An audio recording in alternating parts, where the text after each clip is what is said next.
ఒక పర్సన్ నాకు తెలిసిన వాళ్ళు, తను చాలా హెల్తీగా ఉంటాడు. తనకి ఎలాంటి బ్యాడ్ హ్యాబిట్స్ లేవు. స్మోకింగ్ లేదు, డ్రింకింగ్ లేదు. ఇంకా తను రెగ్యులర్గా ఎక్సర్సైజెస్ చేస్తుంటాడు. అన్ని రిపోర్ట్స్ కూడా మామూలుగా హెల్త్ చెకప్ తర్వాత అన్నీ ప్రాపర్గా ఉన్నాయి. ఎక్కడ వేరియేషన్స్ లేదు, ఏవీ లేవు. తనకి హెడేక్ ఉందని నార్మల్గా ఒక 2 days అలా కంటిన్యూస్గా ఉంటే ఒక న్యూరాలజిస్ట్ దగ్గరికి వెళ్ళారు. బ్లడ్ క్లాట్స్ ఉన్నాయంట బ్రెయిన్, ఇక్కడ అలాంటి వాళ్ళకి బ్లడ్ క్లాట్స్ ఉండడం ఏంటి సార్? ఆ బ్రెయిన్లో బ్లడ్ వెజల్ ఏదైతే ఉంటుందో దాని నిండా కొలెస్ట్రాల్ పేరుకుపోతూ ఒకనొక పాయింట్ ఆఫ్ టైంలో ఈ బ్రెయిన్ స్ట్రోక్స్ సడన్గా వచ్చేస్తున్నాయి కదా సార్. సడన్గా చనిపోయిన వాళ్ళు కూడా చాలా మంది ఉన్నారు. వీటికి ఏమన్నా టెస్ట్లు కానీ చెకప్స్ అలా ఏమైనా ఉంటాయా మన బ్రెయిన్ ఫంక్షన్ తెలుసుకోవడానికి? హైటెక్ సిటీ ఏరియాలోకి వెళ్ళారనుకోండి, అక్కడ యూజువల్ ఐటీ ఎంప్లాయీస్ ఉంటారు. సో ఏ ఏజ్ గ్రూప్ వాళ్ళు ఉంటారు అక్కడ? మొత్తం 32. అందరు ఆ ఏజ్ గ్రూప్ వాళ్ళే ఉంటారు. సో యంగ్స్టర్స్లో స్ట్రోక్స్ అంటే టైంకి లేవడం, తొందరగా పడుకోవడం, ఇవన్నీ మంచి హ్యాబిట్స్ కింద వచ్చేస్తాయి. కొంతమందికి ఏంటంటే అవన్నీ చాలా లేట్ నైట్స్ పడుకుంటారు, లేట్గా లేస్తారు, బ్యాడ్ హ్యాబిట్స్ ఉంటాయి. మైండ్ అంటే ఏంటంటే థాట్స్, అంటే మనం ఆలోచించే విధానంలో ఓవర్ థింకింగ్, ఫ్యూచర్లో జరగబోయే దాని గురించి ఎక్కువ ఆలోచించేవాళ్ళు. ఒకనొక పాయింట్ ఆఫ్ టైంలో కొంతమందిని గమనిస్తే కనుక వాళ్ళు చదువుకోవడం నైట్ 11-12 వరకు చదువుకుంటారు. వీటి వల్ల కొంతమంది వాళ్ళ లైఫ్లో స్లీప్ సైకిల్ ప్యాటర్న్ అనేది డిలేడ్ స్లీప్ ఆన్సెట్ ఉంటుంది. వాళ్ళకి ఇది కాన్సన్ట్రేషన్ ప్రాబ్లమా లేకపోతే మెమొరీ లాసా? ఇది నిజంగా సీరియస్ ఇష్యూనా లేదు నార్మల్గా జరిగేదేనా సార్? స్మోక్ చేసే వాళ్ళకి స్పెషల్గా ఒక్కసారి స్మోక్ చేయగానే ఏమైపోతుందంటే ఒక హై వస్తుంది. ఆ హై రాగానే వాడికి చాలా ప్లెజర్ వస్తుంది. ఒక 1-2 అవర్స్కి ఆ ప్లెజర్ తగ్గిపోయి మళ్ళీ నార్మల్కి వచ్చేస్తారు. మళ్ళీ హై కావాలనిపిస్తుంది. వాళ్ళు రిపిటేటివ్గా చేజ్ చేస్తూ ఉంటారు, ఆ హైని చేజ్ చేస్తూ ఉంటారు. ఒక పాయింట్ ఆఫ్ టైంలో ఏమైపోతుందంటే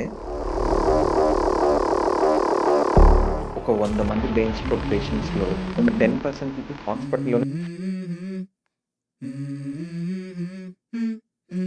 Let's go. I wake up to a little bit of drool on my pillow, feel like it's gonna be a bad day. నమస్తే, వెల్కమ్ టు అవర్ ఛానల్. ఈరోజు మనతో పాటు ఉన్నారు doctor Yashwanth Paidimarri, consultant neurologist, Yashoda hospitals, hitech city, Hyderabad. నమస్తే sir. నమస్తే అండి. After long time ఎలా ఉన్నారు సార్? యా బాగున్నారు. Okay sir. ఓకే, మీరు ఇప్పుడు అన్నారు బ్రెయిన్ రిలేటెడ్ ప్రాబ్లమ్స్ అని. మామూలుగా బ్రెయిన్ రిలేటెడ్ ప్రాబ్లమ్స్ అంటే మనకి స్ట్రైక్ అయ్యేది ఏంటి అంటే సైకియాట్రిస్ట్ అండ్ సైకాలజిస్ట్. చాలా మంది సైకియాట్రిస్ట్ అండ్ సైకాలజిస్ట్ కన్ఫ్యూజ్ అవుతారు. ఇంకొకటి ఏంటి అంటే తెలీదు అనమాట వాళ్ళకి సైకియాట్రిస్ట్ని కలవాలి అని, న్యూరాలజిస్ట్ని కూడా మీట్ అవుతుంటారు. సో అసలు సైకియాట్రిస్ట్కి సైకాలజిస్ట్కి డిఫరెన్సెస్ ఏంటి? న్యూరాలజిస్ట్లో ఎప్పుడు వాళ్ళని రిఫర్ చేస్తారు సార్ అని కామన్గా చెప్తుంటారు. ఎవరు లేనిది నాకు వాయిసెస్ వినిపిస్తున్నాయి, ఎవరు లేనిది నాకు మనుషులు కనిపిస్తున్నారు, ఎవరు పిలిచినట్టు అనిపిస్తుంది. సో ఇవన్నీ ఏంటంటే థాట్స్. అదర్వైజ్ బాడీలో ఎక్కడ కూడా మనకి ఏం కనిపించవు, ఎంఆర్ఐ స్కాన్లు ఏవి చేసినా ఏం కనిపించవు. థాట్స్ రిలేటెడ్ ప్రాబ్లం ఉన్న వాళ్ళకి సైకియాట్రిస్ట్. ఓకే, ఈ ప్రాబ్లమ్స్లో ఎవరు సైకియాట్రిస్ట్ డీల్ చేయాలి, ఎవరు సైకాలజిస్ట్ డీల్ చేయాలి దాన్ని బట్టి ఉంటుంది. సైకాలజిస్ట్ ఏంటంటే కౌన్సిలింగ్ మాత్రమే చేస్తారు, మెడికేషన్స్ అసలు ఇవ్వరు. సైకియాట్రిస్ట్ మెయిన్గా మెడికేషన్స్ ఇస్తారు. సైకాలజీ అనేది ఒక ఆర్ట్, డిగ్రీ తెచ్చుకుంటే వచ్చేది కాదు.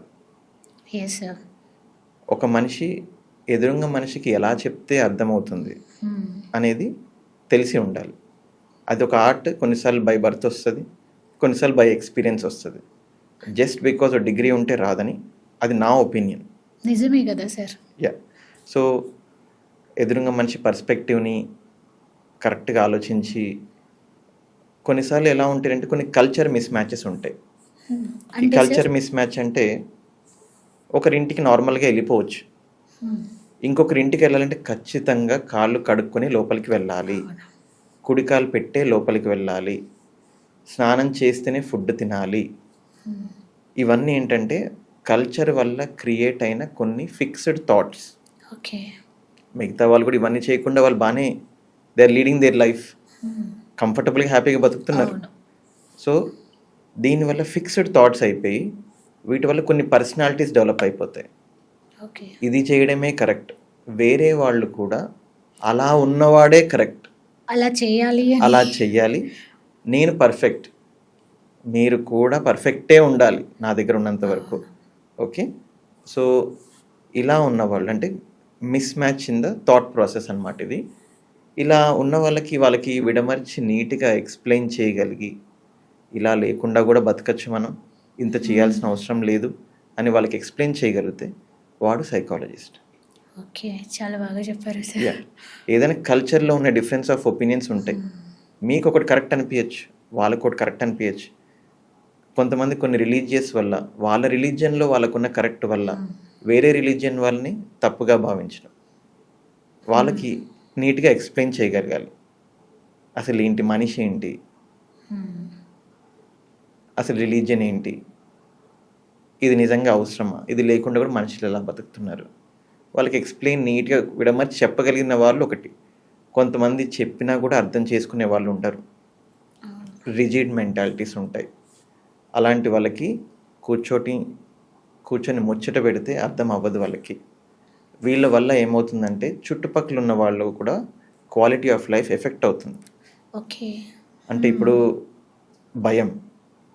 భయపడుతూనే ఉంటారు.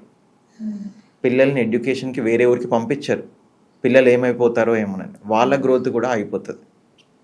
వీడికి సైకిల్ ఇస్తే ఎక్కడ పడిపోతాడు అని వాడికి సైకిల్ కూడా ఇవ్వరు. అవును సార్. హస్బెండ్ని ఎక్కడికైనా పంపించాలి అంటే భయపడతారు. పేరెంట్స్ ఏమైపోతారో ఏంటో, వాళ్ళ ఆరోగ్యం ఎట్లా ఉంటుందని భయపడతారు. యాంగ్జైటీ ఒకరికి ఉంది అంటే, డిప్రెషన్ ఒకరికి ఉంది అంటే దీని ప్రభావం మిగతా వాళ్ళపైన పడుతుంది ఇంట్లో. అది కొంత ప్రభావం పడవచ్చు. ఇఫ్ ఎట్ ఆల్ ఇందాక మనం మాట్లాడుకున్నట్టుగా హాలుసినేషన్స్ అవి ఉంటే కనుక, ఒక లేని మనిషితో మాట్లాడడం, నాకు వీడెవడో చిప్ పెట్టి నన్ను ఇబ్బంది పెడుతున్నాడు నా బ్రెయిన్లో వెళ్ళబెట్టి, వాళ్ళు ఎంత చెప్పినా కన్విన్స్ కారు. ఇలా ఎంత చెప్పినా వాళ్ళు కన్విన్స్ కాని వాళ్ళకి మెడికేషన్సే వాళ్ళకి ఫైనల్ ట్రీట్మెంట్. మెడికేషన్స్తో వాటిని మార్చచ్చు. దానికి సైకియాట్రిస్ట్ని కలవాలి. సో థాట్స్ రిలేటెడ్ ప్రాబ్లం ఉంటే psychiatrist, only culture related issues, only చిన్న చిన్న ఇష్యూస్లో తగ్గిపోతాయి అనుకుంటే సైకాలజిస్ట్ దగ్గరికి సజెస్ట్ చేస్తాం. ఓకే సార్, ఇప్పుడు మీరు చెప్పారు కదా, అందులో ఏంటి అంటే కొన్ని అలవాట్లు కొందరికి, అంటే మనం అనుకుంటాం కదా ఎర్లీ మార్నింగ్ లేవడం ఇది డిసిప్లిన్ అని, టైంకి లేవడం, తొందరగా పడుకోవడం, ఇవన్నీ మంచి హ్యాబిట్స్ కింద వచ్చేస్తాయి. కొంతమందికి ఏంటంటే అవన్నీ చాలా లేట్ నైట్స్ పడుకుంటారు, లేట్గా లేస్తారు, బ్యాడ్ హ్యాబిట్స్ ఉంటాయి. అవి ఏంటంటే ఈ పాయింట్ ఆఫ్ వ్యూలో ఉన్న వారికి, ఆ పాయింట్ ఆఫ్ వ్యూలో ఉన్న వారికి వీళ్ళవి నచ్చవు, అవన్నీ వాళ్ళు బర్డెన్ లాగా ఫీల్ అవుతారు, వాళ్ళకి ఇవి బర్డెన్ లాగా ఫీల్ అవుతారు. సో కొంతమందికి బ్యాడ్ హ్యాబిట్స్ ఉంటాయి, సో అవి మనం ఎంకరేజ్ చేయొద్దు కదా. సో అవి ఎలా అంటే, ఇప్పుడు మీరు చెప్పారు కదా సార్ కల్చర్ అని, ఇప్పుడు మామూలుగా ఈ టైంకి పడుకోవాలి, ఈ టైంకి లేవాలి, అదొకటి ఉంటుంది మనకి. అంటే కొంతమంది ఏంటంటే లేట్ నైట్స్ మనకి చాలా ఎఫెక్ట్ అయిపోతుంది పడుకోవడము. ఆ బ్యాడ్ ఇంపాక్ట్లో కూడా మనం ఇన్వాల్వ్ అవ్వచ్చు అని అంటున్నాను సార్ నేను. ఎందుకంటే ఇప్పుడు బ్యాడ్ హ్యాబిట్స్ ఉన్న వారికి తాగొద్దు అంటే వారికి బర్డెన్ లాగానే అనిపించేస్తుంది. బ్యాడ్ హ్యాబిట్స్ ఉండటం ఏదైతే చెప్తున్నారో, టైం గురించి ఏదైతే చెప్తున్నారో, ఇవన్నీ ఏంటంటే వాళ్ళ లైఫ్ స్టైల్ వల్ల అలా అవుతారు. ఒకనొక పాయింట్ ఆఫ్ టైంలో కొంతమందిని గమనిస్తే కనుక వాళ్ళు చదువుకోవడం నైట్ 11-12 వరకు చదువుకుంటారు. వాళ్ళ గ్రాడ్యుయేషన్ టైంలో కానీ వాళ్ళ స్టూడెంట్ లైఫ్లో కానీ వాళ్ళు నైట్ 11-12 వరకు చదువుకుంటారు. సో వీటి వల్ల కొంతమంది వాళ్ళ లైఫ్లో స్లీప్ సైకిల్ ప్యాటర్న్ అనేది డిలేడ్ స్లీప్ ఆన్సెట్ ఉంటుంది. వాళ్ళకి నైట్ డ్యూటీ జాబ్స్ చేయడం వల్ల, లేకపోతే వాళ్ళకి రిపిటేటివ్ మీటింగ్స్ ఉండటం వల్ల, లేకపోతే యుఎస్ కంపెనీలో పనిచేయడం వల్ల, ఇండియాలో ఉండి యుఎస్ కంపెనీకి పనిచేయడం, ఇలా వాళ్ళు వేరే కంట్రీస్లో కొన్ని సంవత్సరాలు ఉండి మళ్ళీ ఇండియాకి వాపస్ రావడము, ఇలాంటి వేరియస్ రీజన్స్ ఉంటాయి. మనకి ఇలాంటి ఉన్న వాళ్ళని మనము ఇది గుడ్ హ్యాబిట్ అని, ఇది బ్యాడ్ హ్యాబిట్ అని చెప్పడానికైతే లేదు. ఇప్పుడు కొన్ని ప్రొఫెషన్స్లో వాళ్ళు రౌండ్ ద క్లాక్ అవైలబుల్ ఉండాలి, వాళ్ళు ఎనీ టైం ఫోన్ లిఫ్ట్ చేయాలి. వాళ్ళు లిఫ్ట్ చేసిన తర్వాత ఒక క్రిటికల్ ప్రాబ్లం గురించి చెప్తారు, దానివల్ల మైండ్ డిస్టర్బ్ అయిపోతుంది, నిద్ర పట్టదు, మెల్లగా 1 అవర్కి నిద్ర పడుతుంది. అలా కొన్ని రోజులకి అదే టైం అలవాటు అయిపోతుంది. So early to rise, early to bed అనేది న్యాచురల్గా మంచి హ్యాబిటే. బట్ అలా అని చెప్పేసి అలా చేసే వాళ్ళే కరెక్ట్ అనుకోవడానికి అయితే లేదు. ఓకే. ఓకే. ఇంకోటి మీరన్నట్టుగా బ్యాడ్ హ్యాబిట్స్ అన్నారు, ఆల్కహాల్ కానీ సిగరెట్ కానీ ఏదైతే ఉందో వాళ్ళు ఏదో ఒక పాయింట్ ఆఫ్ టైంలో యూజువల్గా ఒక 15 to 25 years టైంలో ఏదో ఒక పాయింట్ ఆఫ్ టైంలో స్టార్ట్ చేస్తారు. వీళ్ళకి ఏమైపోతుందంటే స్మోక్ చేసే వాళ్ళకి స్పెషల్గా ఒకసారి స్మోక్ చేయగానే ఏమైపోతుందంటే ఒక హై వస్తుంది. ఆ హై రాగానే వాడికి చాలా ప్లెజర్ వస్తుంది. ఓకే. దాని తర్వాత వాడికి ఒక 1-2 అవర్స్కి ఆ ప్లెజర్ తగ్గిపోయి మళ్ళీ నార్మల్కి వచ్చేస్తాడు. వాడికి కొంచెం మళ్ళీ హై వాళ్ళు రిపిటేటివ్గా చేజ్ చేస్తూ ఉంటారు, ఆ హైని చేజ్ చేస్తూ ఉంటారు. ఒక పాయింట్ ఆఫ్ టైంలో ఏమైపోతుందంటే ఈ నార్మల్ వాల్యూ ఏదైతే ఉందో అది తగ్గిపోతూ ఉంటుంది. వాళ్ళు స్మోక్ చేస్తేనే నార్మల్కి వస్తారు, లేదంటే డౌన్ అయిపోతుంది. ఓకే. సో వాళ్ళు నార్మల్గా బ్రెయిన్ ఫంక్షన్ చేయాలన్నా కూడా వాళ్ళు స్మోక్ చేయాల్సిందే. ఓకే. మనము ఆ పాయింట్ ఆఫ్ టైంలో సడన్గా ఇప్పుడు ఆపేయి అంటే అవ్వదు. ఓకే. ఓకే. వాళ్ళు సరిగ్గా అర్థం చేసుకోవాలి ప్రాబ్లమ్ని, అసలు ఫ్యామిలీ వాళ్ళు అర్థం చేసుకోవాలి హీ స్టక్ ఇన్ దట్ ఆ పాత్ అని చెప్పేసి దాన్ని బట్టి మనం వాళ్ళకి గైడ్ చేసి ఎక్స్ప్లెయిన్ చేసి మెడికేషన్ ట్రీట్మెంట్ ఇచ్చినట్టయితే బెటర్ అవుతారు. వాళ్ళకు కూడా తెలియదు వాళ్ళు స్టక్ అయి ఉన్నారని, ఓకే. ఫ్యామిలీకి కూడా తెలియదు స్టక్ అయి ఉన్నారని. ఓకే. సో వాళ్ళకి మెంటల్గా ఇంకా మెడికేషన్ త్రూ అలా స్లోగా చెప్పుకుంటూ వెళ్ళాలి. సడన్గా అయితే కొంతమంది కొంతమందికి ఇది అర్థమవగానే వాళ్ళే రియలైజ్ అయ్యి మెల్లగా దాని నుంచి బయటపడతారు. ఇంకొకటి సార్ ఏంటంటే ఇప్పుడు ఇంట్లో మమ్మీ వాళ్ళు కానీ మేము ఎవరైనా వర్కింగ్ ప్లేస్లో కానీ ఏంటి అంటే ఇప్పుడు కిచెన్లో ఏదో వర్క్ ఉందని వెళ్తారు, అక్కడి నుంచి బయటికి వస్తారు, హాల్లో ఏదో కనిపించేస్తుంది, ఆ కిచెన్ వర్క్ ఇన్కంప్లీట్గానే ఉంటుంది. హాల్లో నుంచి మళ్ళీ బెడ్రూమ్లోకి వెళ్తారు, ఆ హాల్లో వర్క్ ఇన్కంప్లీట్ ఉంటుంది. ఏంటి అంటే ఒక వర్క్ నుంచి ఇంకొక వర్క్కి షిఫ్ట్ అయిపోతుంటారు ఇన్కంప్లీట్గా. అది ముందు వరకు కంప్లీట్ అవ్వదు, అలా షిఫ్ట్ అవుతుంటారు. ఏంటంటే అరే మళ్ళీ ఇది సగమే చేశాను కదా, ఇంక ఇది ఉంది కదా అని మళ్ళీ వెళ్తుంటారు. యాక్చువల్గా ఇది చాలా మంది ఫేస్ చేస్తుంటారు సార్, ఇంట్లో మదర్స్ కానీ ఆఫీస్లో వర్క్లో కానీ ఎక్కడైనా. అసలు ఈ ప్రాబ్లం ఎందుకు వస్తుంది? ఇది కాన్సన్ట్రేషన్ ప్రాబ్లమా లేకపోతే మెమొరీ లాసా? ఇది నిజంగా సీరియస్ ఇష్యూనా లేదు నార్మల్గా జరిగేదేనా సార్? ఇది యాక్చువల్గా మల్టీ టాస్కింగ్ చేసే వాళ్ళకి కనిపిస్తుంది సాధారణంగా. షార్ట్ స్పాన్ ఆఫ్ టైంలో మల్టిపుల్ టాస్క్ చేసే టైంలో ఇట్లాంటిది గమనిస్తారు. నార్మల్ పీపుల్ కూడా ఇట్లా మల్టీ టాస్కింగ్ చేసే టైంలో యూజువల్గా morning 7 AM to 9 AM every house హోల్డ్లో ఒకటే పాయింట్ ఆఫ్ టైంలో ఒకవైపు పిల్లల్ని చూసుకోవాలి, ఒకవైపు కుకింగ్ చేసుకోవాలి, ఒకసారి వాళ్ళకి హస్బెండ్ రిలేటెడ్ థింగ్ చూసుకోవాలి, ఇంకా ఏవైనా ప్రీవియస్ థింగ్స్ చూసుకోవాలి, ఇంకా వీళ్ళు వచ్చారా, మెయిడ్ వచ్చారా, కుక్ వచ్చారా, లేకపోతే వాళ్ళు కూడా రెడీ అవ్వాలి ఆఫీస్కి. సో ఇట్లాంటి టైంలో ఈ మల్టీ టాస్కింగ్ చేసే మూమెంట్లో ఏంటంటే ప్రయారిటీ బేసిస్లో వెళ్ళిపోతుంటాం. మనకి ఈ నిమిషానికి ఏది ఇంపార్టెంటో దాని మీదకి వెళ్ళిపోతుంది. సో ఈ ప్రయారిటీ బేసిస్లో వెళ్ళిపోయి ఈ నిమిషానికి ఇది ఇంపార్టెంట్ కాబట్టి ఫస్ట్ ఇది చేసేద్దాం.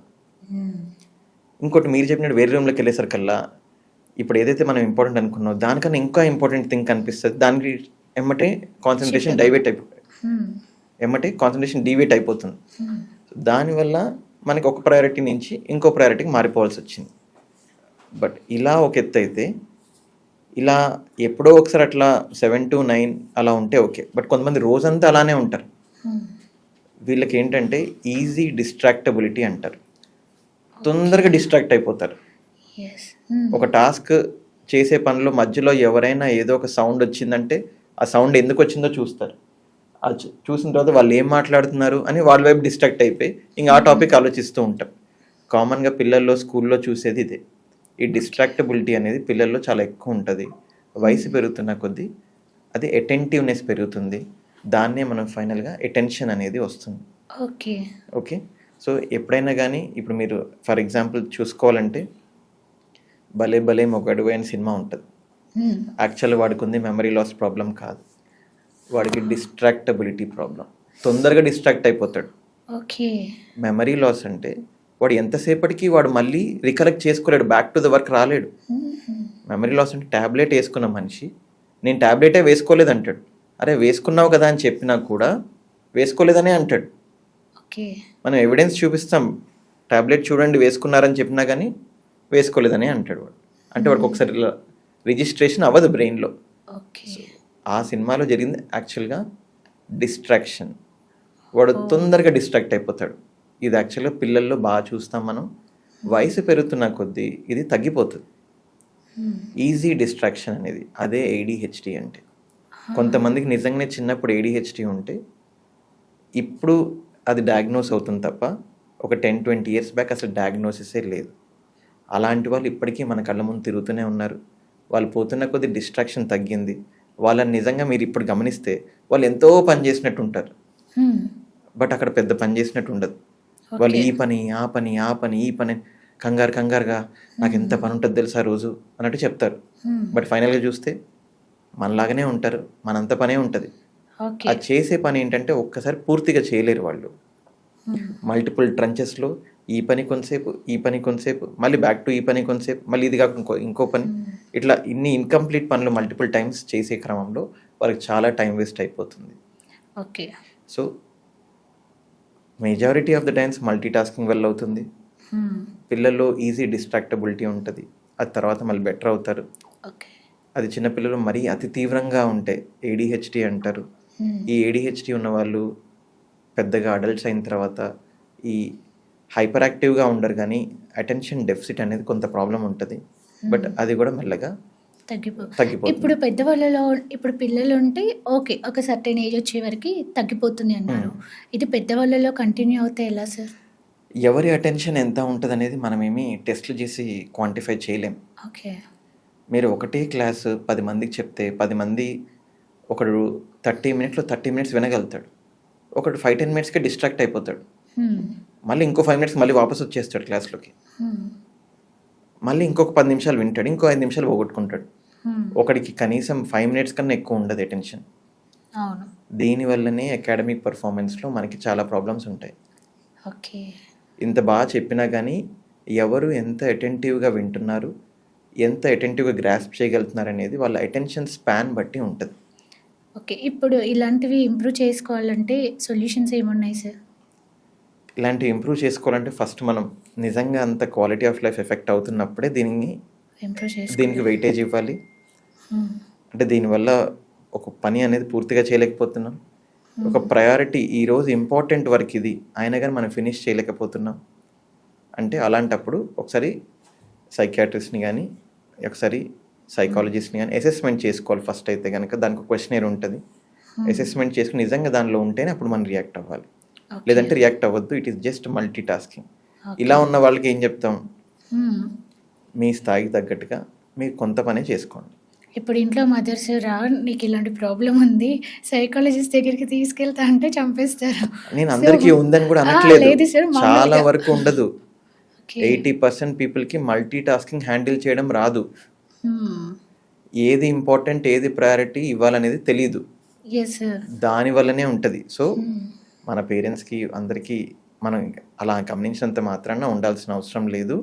నేను చెప్పేది ఏంటంటే దీనివల్ల వర్క్ చాలా ఎఫెక్ట్ అవుతుంది, చేయలేకపోతున్నారు. దీని ఇంపాక్ట్ అనేది ఇంట్లో సరౌండింగ్స్ పైన పడుతుంది, వర్క్ ఎన్వైరన్మెంట్లో డిస్టర్బ్ అవుతుంది. అనుకునే వాళ్ళకి ఉంటుంది, నేను చాలా హార్డ్ వర్కర్, నేను చాలా ఎఫర్ట్ పెడతాను, బట్ నాకేమీ ప్రొడక్టివ్గా అవుట్పుట్ రావట్లేదు.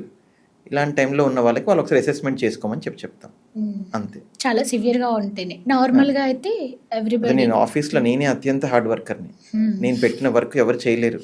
నేను ఎప్పుడు చూసినా చాలా బిజీగా ఉంటాను, నేను ఒక్కడనే చాలా వర్క్ చేస్తున్నట్టు ఉంటుంది కానీ బట్ ఫైనల్గా చూస్తే అవుట్పుట్ ఉండదు. సో ఇట్లాంటి వాళ్ళు ఉంటే తప్ప సాధారణంగా అవసరం ఉంటుంది. సో సెల్ఫ్ మేనేజ్మెంట్ మనమే ప్లాన్ చేసుకొని చేసుకోవడం. ఇంకా చాలా వరకు అంటే నేను యాక్చువల్గా నాకు ఇదే సెట్ అవుతుంది. నేను ఫస్ట్ అయితే నేను ఇంతవరకే చేస్తాను, ఈ 3 hours ఎక్స్ట్రా పనులు పెట్టుకోవద్దు, నేను లిమిటెడ్ పనులు పెట్టుకుంటే ఇది అయిపోయిన తర్వాత వేరే చూసుకుంటాను. అంటే ఫస్ట్ వాడు రియలైజ్ అవ్వాలి, ఓకే నా కెపాసిటీ ఏంటి, దాని తర్వాత బెటర్గా ఉంటుంది. సో 1 by 1 అలా చేసుకుంటూ వెళ్తే మనం దీని నుంచి బయటపడవచ్చు. ఒక పర్సన్ నాకు తెలిసిన వాళ్ళు ఏంటంటే తను చాలా హెల్తీగా ఉంటాడు, తనకి ఎలాంటి బ్యాడ్ హ్యాబిట్స్ లేవు, స్మోకింగ్ లేదో డ్రింకింగ్ లేదో, ఇంకా తను రెగ్యులర్గా ఎక్సర్సైజెస్ చేస్తుంటాడు, స్పోర్ట్స్లో కూడా యాక్టివ్గా ఉంటారు, ఇంకా జాబ్ కూడా ఏంటి అంటే ఓకే అంత ప్రెషర్ ఉండదు. తనకి ఏంటి అంటే నార్మల్‌గా హెడేక్ వచ్చింది. చాలా హెల్తీగా ఉంటాడు చూడ్డానికి. అన్ని రిపోర్ట్స్ కూడా మామూలుగా హెల్త్ చెకప్ తర్వాత అన్నీ ప్రాపర్‌గా ఉన్నాయి. ఎక్కడ వేరియేషన్స్ లేదు. ఏవి లేవు. తనకి హెడేక్ ఉందని నార్మల్‌గా ఒక 2 డేస్ అలా కంటిన్యూస్‌గా ఉంటే ఒక న్యూరాలజిస్ట్ దగ్గరికెళ్లారు. వాళ్ళు స్కాన్ చేశారు. చేస్తే ఏంటంటే బ్లడ్ క్లాట్స్ ఉన్నాయంట.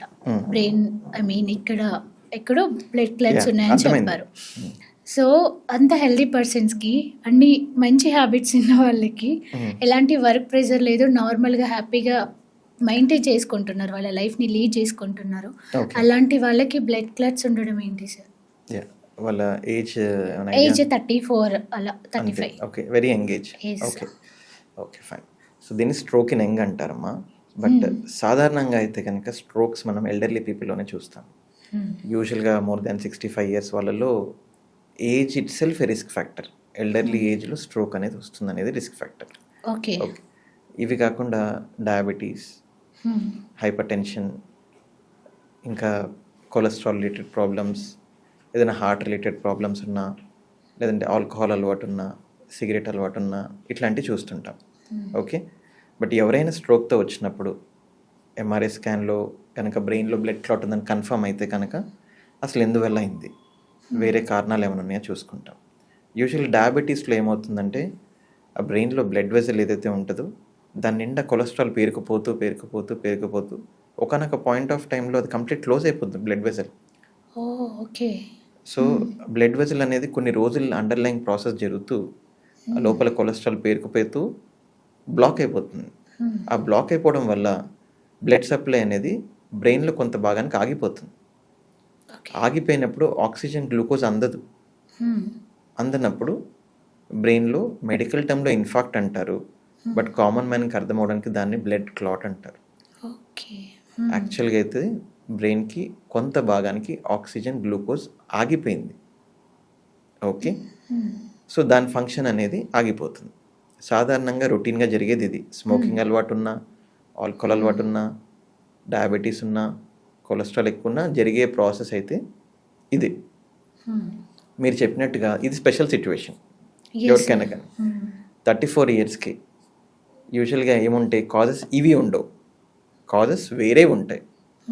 కొంతమందికి వీళ్ళలో బ్లడ్ చిక్కదనం అయిపోతూ ఉంటుంది, ఓకే. బ్లడ్ క్లాట్ అయ్యే తత్వం ఉంటుంది, కొన్ని ప్రోటీన్ డెఫిషియన్సీస్ వల్ల అవుతుంది, కొన్ని జెనెటిక్ మ్యూటేషన్స్ వల్ల అవుతుంది, లేదంటే సీరం హోమోసిస్టేట్ అది ఒకటి బాడీలో ఎలివేట్ అయినా కూడా అవుతుంది. మనకి తెలియని చిన్న చిన్న హార్ట్ డిసీజెస్ ఉంటాయి, హార్ట్లో క్లాట్ అయ్యి ఆ హార్ట్ పంప్ చేయడం వల్ల ఆ క్లాట్ అనేది బ్రెయిన్కి వెళ్ళి బ్రెయిన్లో ఉండిపోతుంది. మనం బ్రెయిన్లో బ్లడ్ క్లాట్ అనుకుంటాం. కొన్నిసార్లు చెక్ చేస్తే హార్ట్లో ఈసీజీ, ఎక్కో, హోల్టర్ అనే టెస్ట్లు ఉంటాయి. అవును. అవును సార్. వాటిలో ఐడెంటిఫై అవుతుంది రూట్ కాజ్ కూడా. ఓకే. ఇవన్నీ ఒక ఎత్తు అయితే ఇంకొక ప్రాబ్లం కూడా ఉంది. దాన్ని వీనస్ స్ట్రోక్ అంటారు. ఇప్పటిదాకా మనం మాట్లాడుకున్న దాన్ని ఆర్టీరియల్ స్ట్రోక్ అంటారు. Okay sir. చిన్న వయసులో వీనస్ స్ట్రోక్ అనేది వస్తుంది. వీనస్ స్ట్రోక్ అంటే దాన్ని మెడికల్ టర్మ్లో సిఎస్విటి అంటారు. ఇదంతా ఏంటంటే ఆర్టీరియల్ స్ట్రోక్ అంటేనేమో బ్రెయిన్కి బ్లడ్ సప్లై చేసే రక్తనాళాల్లో ప్రాబ్లం ఉంటుంది. వీనస్ స్ట్రోక్ అంటే ఆల్రెడీ వాడేసిన రక్తం బ్రెయిన్కి, ఆల్రెడీ వాడేసిన రక్తం హార్ట్కి తీసుకొచ్చే వెయిన్స్లో బ్లడ్ క్లాట్ అవుతుంది. దానివల్ల బ్రెయిన్కి ఆక్సిజన్ అందుతుంది, బట్ వాడేసిన రక్తం బ్యాక్ పంపించాలి కదా హార్ట్కి, అది రాదు, పూర్తిగా రాదు. అక్కడ కొంత పూలప్ అయిపోతుంది. దానివల్ల ప్రెషర్ ఎక్కువైపోతుంది. దానివల్ల ఫస్ట్ హెడేక్ వస్తుంది. ఓకే. ఫస్ట్ హెడేక్ వస్తుంది, ఇంకా ప్రెషర్ ఎక్కువైపోయింది, అది మెదడు పైన ప్రభావం పడుతుంది. బ్యాక్ ప్రెషర్, ఆ బ్యాక్ ప్రెషర్లో మెదడు పైన ప్రభావం పడి అది బ్రెయిన్ ఫంక్షన్ ఇబ్బంది పెడుతుంది. దానివల్ల ఫిట్స్ రావచ్చు, చేయికాలు పెరాలసిస్ రావచ్చు, ఇట్లాంటివి కూడా రావచ్చు. చిన్న వయసులో సాధారణంగా మేము ఇది ఎక్స్పెక్ట్ చేస్తాం. ఓకే. ఇప్పుడు ఆ క్లాట్స్‌కి ట్రీట్మెంట్ ఉంటుందా సార్? యా, నేను చెప్పింది వెయిన్స్లో బ్లడ్ క్లాట్ అయిందని. దీనికి బ్లడ్ థిన్నర్ ఇంజెక్షన్స్ ఇస్తే చాలా ఇన్స్టెంట్గా వితిన్ 3 to 5 డేస్లో సిగ్నిఫికెంట్ ఇంప్రూవ్మెంట్ చూస్తాం. ఓకే. వీళ్ళు ఆల్మోస్ట్ చెప్పాలంటే నియర్ నార్మల్ రికవరీ అయిపోతారు వీనస్ స్ట్రోక్స్లో. ఆర్టీరియల్ స్ట్రోక్స్లో మాత్రం కొంచెం ఫ్యూచర్లో ఏమైనా ఇష్యూస్ ఉండొచ్చు తప్ప యూజువల్ యంగ్ పేషెంట్స్ ఎవరికైనా స్ట్రోక్ వచ్చింది అంటే వాళ్ళకి ఏమైనా స్ట్రోక్ రిలేటెడ్ పెరాలిసిస్ వచ్చిందంటే వాళ్ళకి రికవరీ ప్రాసెస్ చాలా బాగుంటుంది. ఓకే. చాలామంది most of the people work వెళ్ళిపోతారు. చాలా తక్కువ మంది పీపుల్కి ఎవరికైతే సర్జరీ లాంటిది పడుతుందో వాళ్ళు మాత్రం కొంచెం ఇబ్బంది పడతారు. ఇప్పుడు చాలా మందికి ఈ మధ్యలో ఎక్కువగా వింటున్నాం. ఇంతకు ముందు తెలీదు అసలు ఇవి ఉంటాయని కూడా. ఈ బ్రెయిన్ స్ట్రోక్స్ సడన్‌గా వచ్చేస్తున్నాయి కదా సార్. సడన్‌గా చనిపోయిన వాళ్ళు కూడా చాలామంది ఉన్నారు. సో, ఇప్పుడు మనకి బీపీ, షుగర్, హెల్త్ చెకప్‌లో ఇవి చెక్ చేసుకోవచ్చు. ఎలా ఉంది మన హార్ట్ ఫంక్షన్, లివర్ ఫంక్షన్ ఎలా ఉంది, కిడ్నీ ఫంక్షన్ ఎలా ఉంది, ఇవన్నీ చెక్ చేసుకుంటాము. ఇలానే ఈ బ్రెయిన్ స్ట్రోక్స్ అనేవి సడన్‌గా వస్తున్నాయి. సో, వీటికి ఏమన్నా టెస్ట్‌లు గానీ, చెకప్స్ అలా ఏమన్నా ఉంటాయా? చేయించుకోవడానికి, మన బ్రెయిన్ ఫంక్షన్ తెలుసుకోవడానికి? నేను అనేది ఏంటంటే ఇదివరకు కన్నా ఇప్పుడు ఎక్కువ అయ్యాయి అనేది అలా అనుకోవట్లేదు. ఓకే. ఇదివరకు కన్నా ఇప్పుడు పాపులేషన్ పెరిగిపోయింది. ఓకే. ఓకే, ఇదివరకు ఒక 30 కోట్ల మంది ఉంటే ఇప్పుడు 147+. సో వీళ్ళు పాపులేషన్ పెరుగుతున్న కొద్దీ ఇప్పుడు 100 మందిలో ఇదివరకు ఒకడు వచ్చేవాడు. ఇప్పుడు మన పాపులేషన్ 1000 అనుకోండి, 10 మంది వస్తున్నారు అనుకోండి. ఓకే. సో, పేషెంట్లు ఎక్కువ అయిపోయారని కాదు, పర్సెంటేజ్ ఎక్కువ. పర్సంటేజ్ అలానే ఉంటుంది ఎప్పుడైనా కానీ ఓకే. యూజువల్గా అయితే. బట్ మనకి ఏమైపోతుందంటే వీళ్ళకి అవేర్నెస్ కూడా బాగా వచ్చింది. ఇదివరకు ఇప్పుడు ఫెసిలిటీస్ కూడా అన్ని చోట్ల అవైలబుల్ అయ్యాయి. డయాగ్నోసిస్ అవుతుంది, ట్రీట్మెంట్స్ అవుతున్నాయి, రికవరీ ప్రాసెస్ కూడా ఇంతకు ముందు కన్నా ఇప్పుడు బెటర్గా రీహాబిలిటేషన్ సర్వీసెస్ అవైలబుల్ ఉన్నాయి.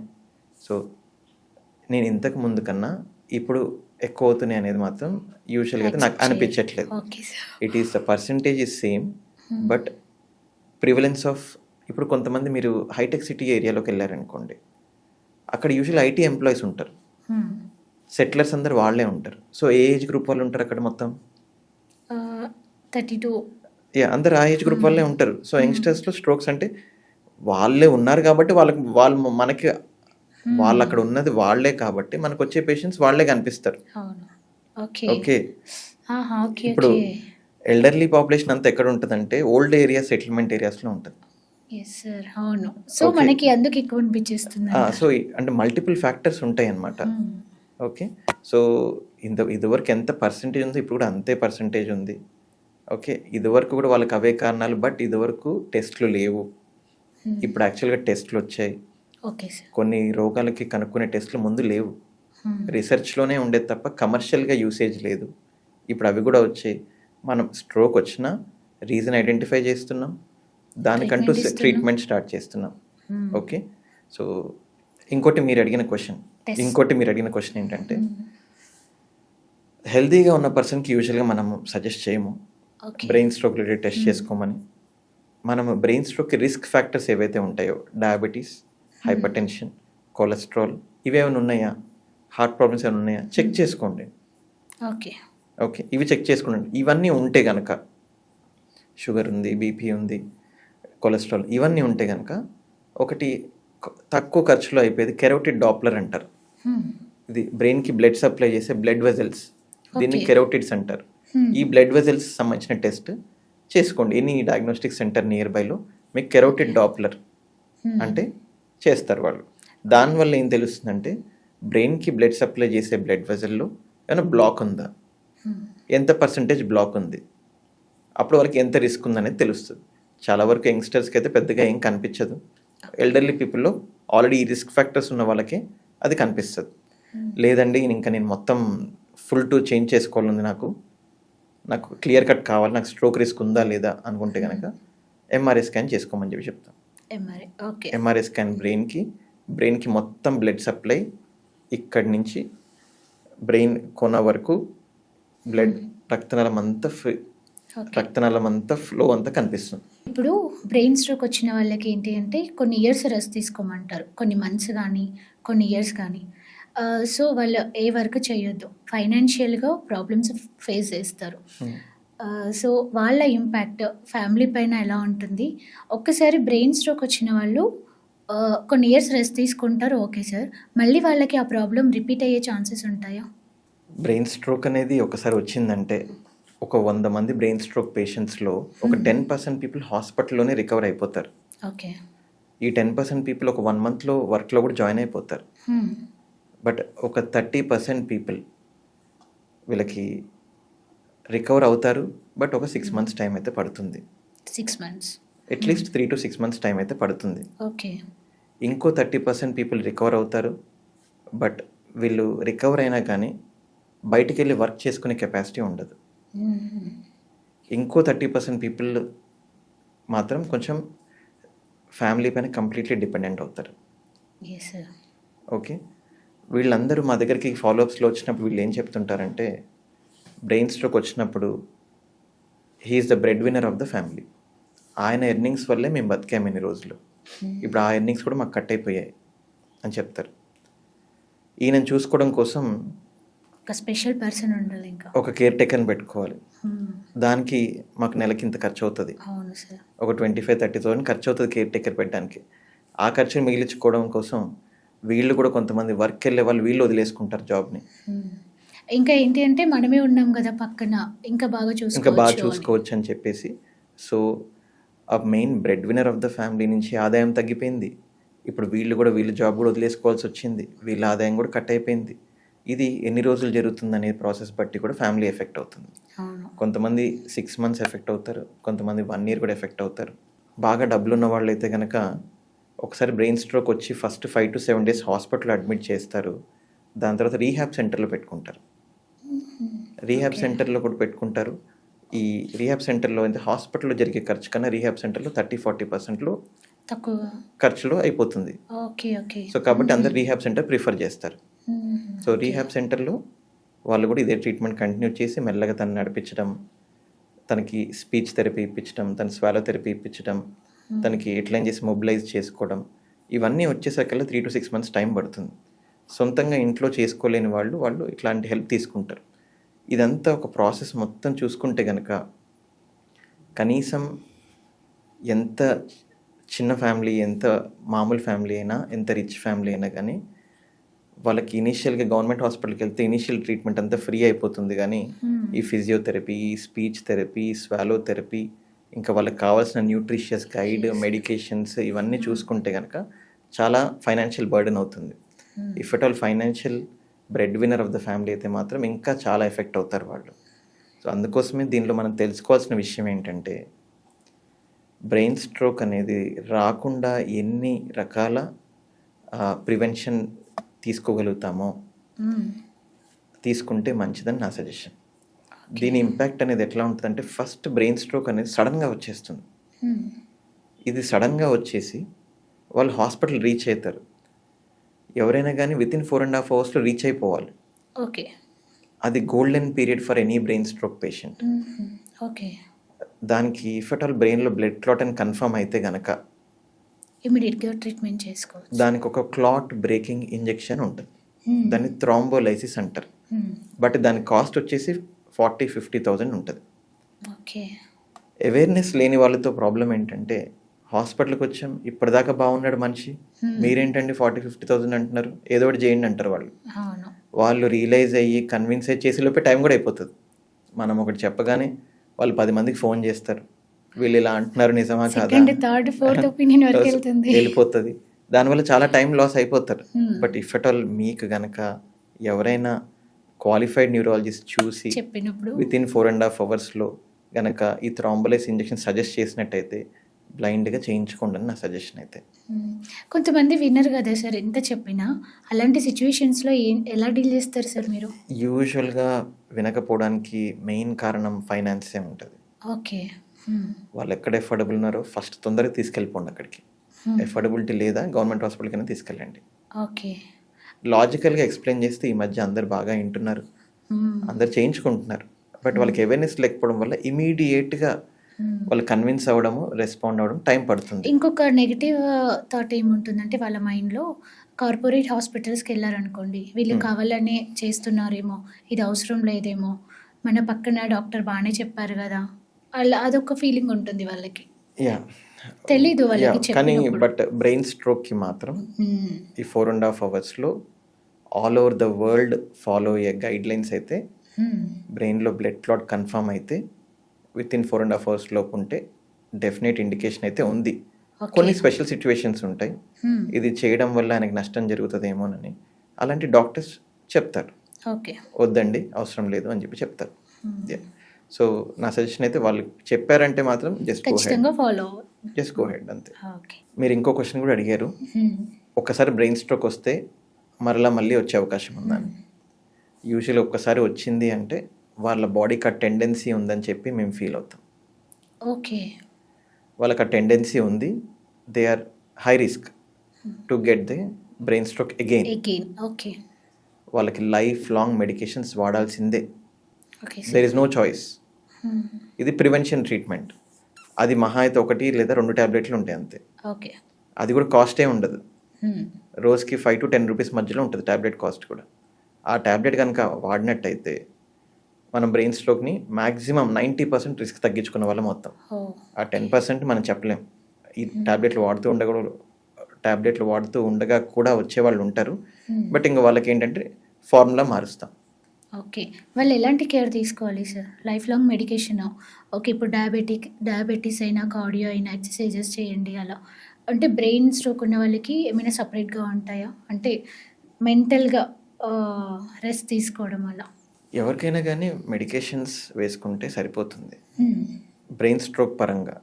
బట్ న్యాచురల్గా హెల్తీగా ఉండాలి అనుకుంటే కనుక ఒక ఎనీ పర్సన్, హెల్తీగా ఉన్న పర్సన్ తనకు తాను హెల్తీగా ఉన్న ఫీలింగ్ రావాలంటే sleep, diet and exercise. Okay, sleep at least 7 to 8 hours per day. ఒక మంచి డైట్, అంటే ఈ డైట్ అనేది ఒక్కొక్కలాగా చెప్తారు. డయాబెటీస్ పేషెంట్ ఉంటే లో షుగర్ డైట్, హైపర్ టెన్షన్ ఉంటే కనుక లో సాల్ట్ డైట్, కొలెస్ట్రాల్ ఎక్కువ ఉంటే లో ఫ్యాట్ డైట్, ఇట్లా వాళ్ళ బాడీ తగ్గట్టుగా ఒక ఎడిక్వేట్ క్వాంటిటీలో, మరీ మితిమీరి తీసుకోవడం కాకుండా. ఇంకోటి ఎక్సర్సైజ్ వచ్చేసి 30 minutes per day, at least 5 days per week, that is equal to 150 minutes per week చేసుకుంటే కనుక any person sleep, diet, exercise ఈ 3 అయితే ఖచ్చితంగా ఉన్నంత వరకు వాళ్ళకి ఒక పాజిటివ్ ఫీడ్బ్యాక్ ఉంటుంది. సార్ మెంటల్గా హ్యాపీగా ఉంటే ఆ ఇంపాక్ట్ చాలా ఉంటుంది మన పైన. చాలా మంది నాకు ఈ రోగం ఉందా, ఆ రోగం ఉందా అని చెప్పేసి టెన్షన్ పడుతుంటారు కదా. నేను వాళ్ళకి ఏం చెప్తానంటే ఒక డైలీ 30 minutes ఇంటెన్స్ ఎక్సర్సైజ్ చేయండి. మరుసటి రోజు కూడా మీరు చేయగలిగారు అంటే కనుక మీకే ఒక ఫీడ్బ్యాక్ ఉంటుంది, ఐఎమ్ హెల్తీ అని. సో ట్యాబ్లెట్స్తో పాటు ఇవి కూడా పాటించాలి. ఒకసారి స్ట్రోక్ వచ్చినాక ఎంతవరకు చేయగలుగుతారో ఎక్సర్సైజ్ అనేది దాన్ని బట్టి ఫాలో అవ్వాలి. ఈ స్ట్రోక్ వచ్చిన పేషెంట్స్ వాళ్ళు మిమ్మల్ని ఎన్ని రోజులకి ఒకసారి కన్సల్ట్ అవ్వాలి సార్? Months or years? ఇప్పుడు డయాబెటీస్ పేషెంట్స్ అనుకోండి, హైపర్ టెన్షన్ పేషెంట్స్ వాళ్ళు 3 monthsకో 6 monthsకో ఒకసారి వచ్చి డాక్టర్ దగ్గరికి వచ్చి చెక్ చేయించుకొని మెడికేషన్ చేంజ్ చేయడం అలా ఉంటుంది. ఇప్పుడు బ్రెయిన్ స్ట్రోక్ పేషెంట్స్ మిమ్మల్ని ఎప్పుడు కన్సల్ట్ అవ్వాలి? ఆల్రెడీ బ్రెయిన్ స్ట్రోక్ వచ్చిన వాళ్ళు మేము అడ్మిట్ చేసాము, డిశ్చార్జ్ చేసిన తర్వాత అక్కడ 10 days కానీ 2 weeks కానీ ఒకసారి రమ్మంటాం, అసెస్ చేసుకుంటాం, మెడికేషన్స్ అన్నీ మళ్ళీ షార్ట్ లిస్ట్ చేస్తాం. దాంతోపాటుగా ఇంకా ఏమైనా రైల్స్ ట్యూబ్ ఫీడింగ్ ఏమైనా జరుగుతుందా, ఇంకా యూరిన్ కంట్రోల్ వచ్చిందా, ఇవన్నీ చూసుకొని దాన్ని బట్టి వాళ్ళకి ఎక్స్ప్లెయిన్ చేస్తాం. అన్నీ బాగానే ఉంటే కనుక 3 months తర్వాత రమ్మంటాం, లేదంటే మాత్రం మళ్ళీ 1 monthకి రమ్మంటాం. ఇప్పుడు లైఫ్ లాంగ్ మెడికేషన్ యూజ్ చేసేవాళ్ళు sir? Life long medicine use చేసే వాళ్ళకి 6 monthsకి ఒకసారి రమ్మంటాం. Every 6 months? ఎవ్రీ 6 monthsకి వచ్చినప్పుడు మేము స్ట్రోక్ సంబంధించిన రిస్క్ ఫ్యాక్టర్స్ ఏవైతే ఉంటాయో, షుగర్ కంట్రోల్లో ఉందా, బీపీ కంట్రోల్లో ఉందా, ఇంకా కొలెస్ట్రాల్ కంట్రోల్లో ఉందా, ఇప్పుడు మళ్ళీ ఏమైనా కొత్త లక్షణాలు ఏమైనా వచ్చాయా, ఇంకా బ్లడ్ థిన్నర్ ట్యాబ్లెట్స్ కరెక్ట్గా వాడుతున్నారా లేదా, లేకపోతే బై మిస్టేక్ కొంతమంది నేను అంత బాగానే ఉన్నాను కదా అని మానేస్తారు కూడా. సో ఇట్లాంటివి కూడా జరుగుతుంటాయి. సో ఇవన్నీ ఫాలోఅప్లో ఉంటే కనుక ఏది మిస్ అవ్వకుండా ఉంటుంది. ప్రాబ్లం వల్ల ఫాలోఅప్లో లేని వాళ్ళతోనే ప్రాబ్లం. ఓకే, చాలామంది ఫాలోఅప్ లేకపోవడం వల్లనే మళ్ళీ సెకండ్ టైం బ్రెయిన్ స్ట్రోక్ వచ్చే అవకాశం ఉంటుంది. ఓకే, సో ప్రాపర్గా మెడికేషన్ ఫాలో అయ్యి కొంచెం ఎక్సర్సైజ్, డైట్ అవన్నీ చేసుకుని 6 months ఒకసారి డాక్టర్ని కన్సల్ట్ అవుతే మనం మన కంట్రోల్లో మన బ్రెయిన్ నుంచి కావచ్చు. అంతే, స్ట్రోక్ పరంగా that is a good thing. Okay, ఇప్పుడు బ్రెయిన్ స్ట్రోక్ అంటే మామూలుగా అందరికీ తెలిసింది బ్రెయిన్లో ఏదో క్లాట్ అయింది అని, అంతే, అదొక్కటి ఎక్కువగా తెలుసు. టైప్స్ ఆఫ్ ఇంకేమైనా టైప్స్ ఉంటాయి సార్ బ్రెయిన్ స్ట్రోక్లో? ఇంకొక బ్రెయిన్ స్ట్రోక్ వచ్చేసి బ్రెయిన్ హెమరేజ్ అంటారు, ఓకే. లేదంటే హెమరేజిక్ స్ట్రోక్ అంటారు. దీనికి 100%లో 95% ఆఫ్ ద టైమ్స్ కల్ప్రిట్ వచ్చేసి బీపీ. కొంతమందికి బీపీ 200 కన్నా పైకి వెళ్ళిపోతుంది, 240 250కి అట్లా వెళ్ళిపోతుంది. అంత హై ప్రెషర్ని బ్రెయిన్ తట్టుకోలేక బ్రెయిన్లో ఒక బ్లడ్ వెజల్ రప్చర్ అవుతుంది. దాని నుంచి బ్లడ్ లీక్ అయి బ్రెయిన్ లోపలికి వెళ్ళిపోతుంది. అక్కడ ప్రెషర్ ఎక్కువ బిల్డప్ అయిపోయి దానివల్ల బ్రెయిన్ ఫంక్షన్ ఆగిపోతుంది. దానివల్ల పెరాలసిస్ కానీ, మాట తడబడ్డం కానీ, కొంచెం అపస్మారకంగా ఉండడం కానీ ఇలాంటివి జరిగే అవకాశం అయితే ఉంటుంది.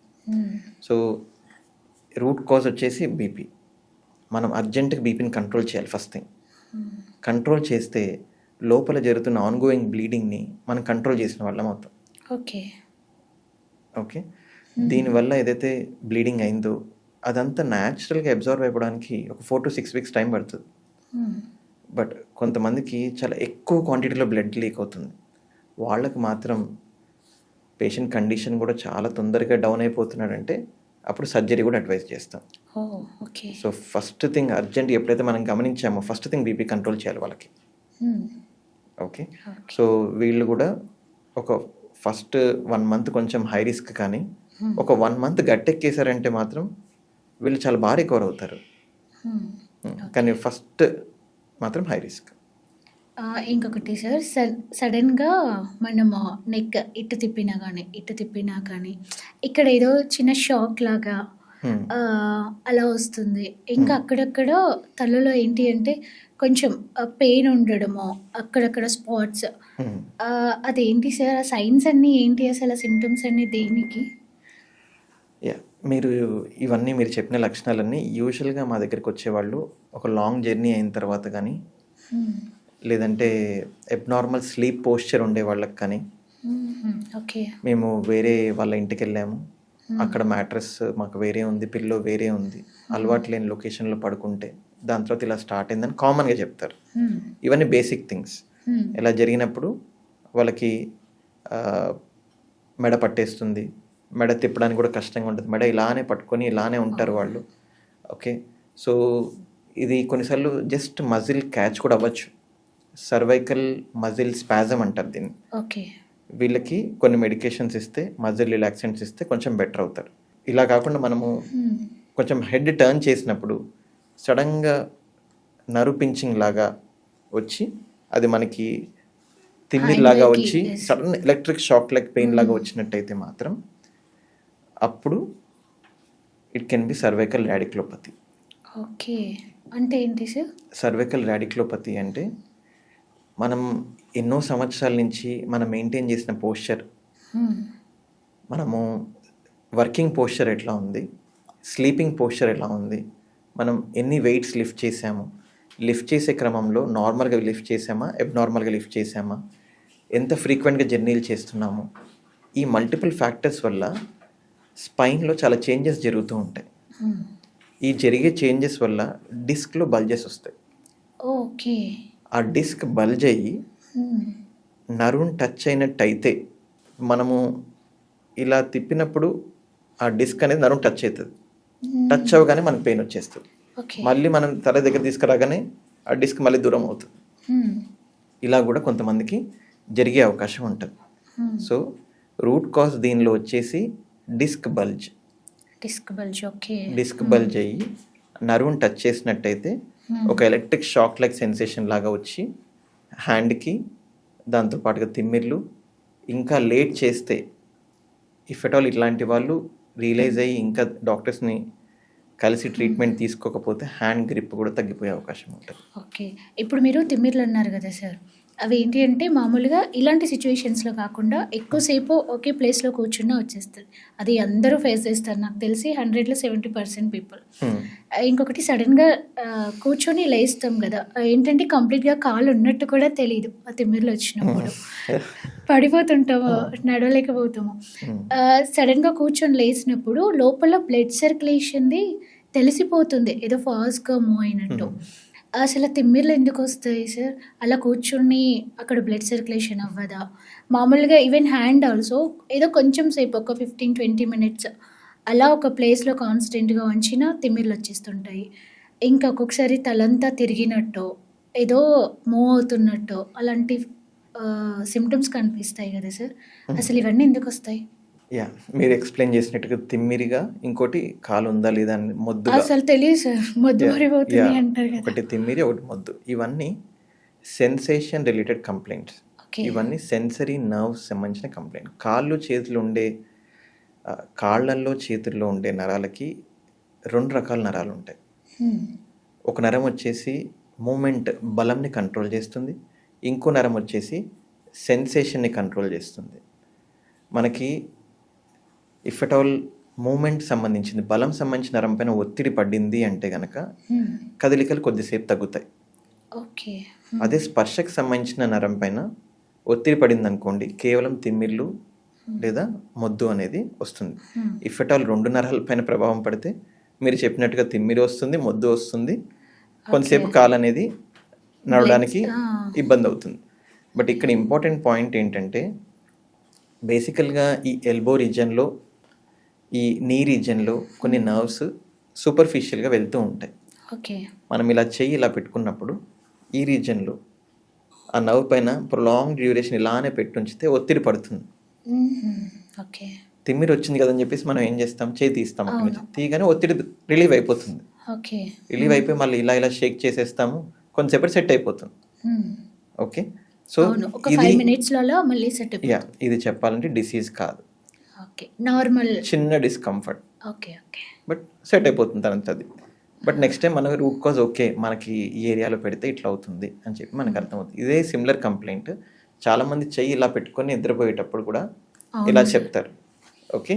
సో అది కూడా చిన్న, మళ్ళీ నిద్ర లేస్తాము, చేతులు కొంచెం అలా ఇలా అంటాము, తగ్గిపోతే మళ్ళీ పడుకుంటాం. ఓకే. సో ఇట్లా ఆన్ అండ్ ఆఫ్ సిమ్టమ్స్, వస్తూ పోయే సిమ్టమ్స్ గురించి వరీ అవ్వద్దు. ఓకే. అలా ఒకసారి వచ్చి అలానే ఉండిపోయింది, ఇంకా సెన్స్ తెలియట్లే కంప్లీట్గా అన్నప్పుడు, ఇంకా రికవర్ అవ్వట్లేదు అన్నప్పుడు మాత్రం రెడ్ ఫ్లాగ్ సైన్. కలవాలి, డాక్టర్ని కలవాలి, ఖచ్చితంగా కలవాలి. సో అప్పుడు ఏమైంది, ఎక్కడ ఒత్తిడి పడుతుంది, లేకపోతే ఏదైనా రూట్ కాజ్ ఏమైనా ఉందా, దానికి సంబంధించిన టెస్ట్లు, ఎంఆర్ఐ స్కాన్, లేదంటే నర్వ్ టెస్ట్ చేసుకున్న దాన్ని బట్టి మనకి ఒక క్లారిటీ అనేది వస్తుంది. దాని అప్రోప్రియేట్ మెడికేషన్తో రికవర్ అవుతారు. యా.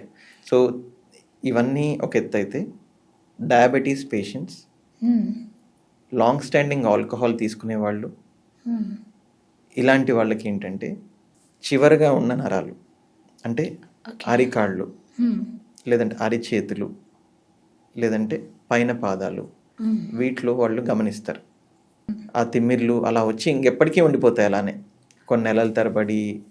అలా అంటే చాలా కష్టం కదా. సో అది న్యూరోపతి అంటారు దాన్ని. న్యూరోపతి అంటారు దాన్ని. ఓకే. న్యూరోపతి యూజువల్గా ట్రీట్మెంట్ ఉంటుంది. బాడీకి అత్యంత దూరంగా ఉన్న పార్ట్కి బ్లడ్ సర్క్యులేషన్ కొంచెం తగ్గితే దాని ప్రభావం నరాల మీద పడి దానివల్ల ఈ సిమ్టమ్స్ వస్తాయి. అంటే డిసీజ్ అది డిసీజ్ అనొచ్చా మనం? యా, నిరంతరం ఉంటే డిసీజ్ అనొచ్చు. సో దాన్ని న్యూరోపతి అంటారు.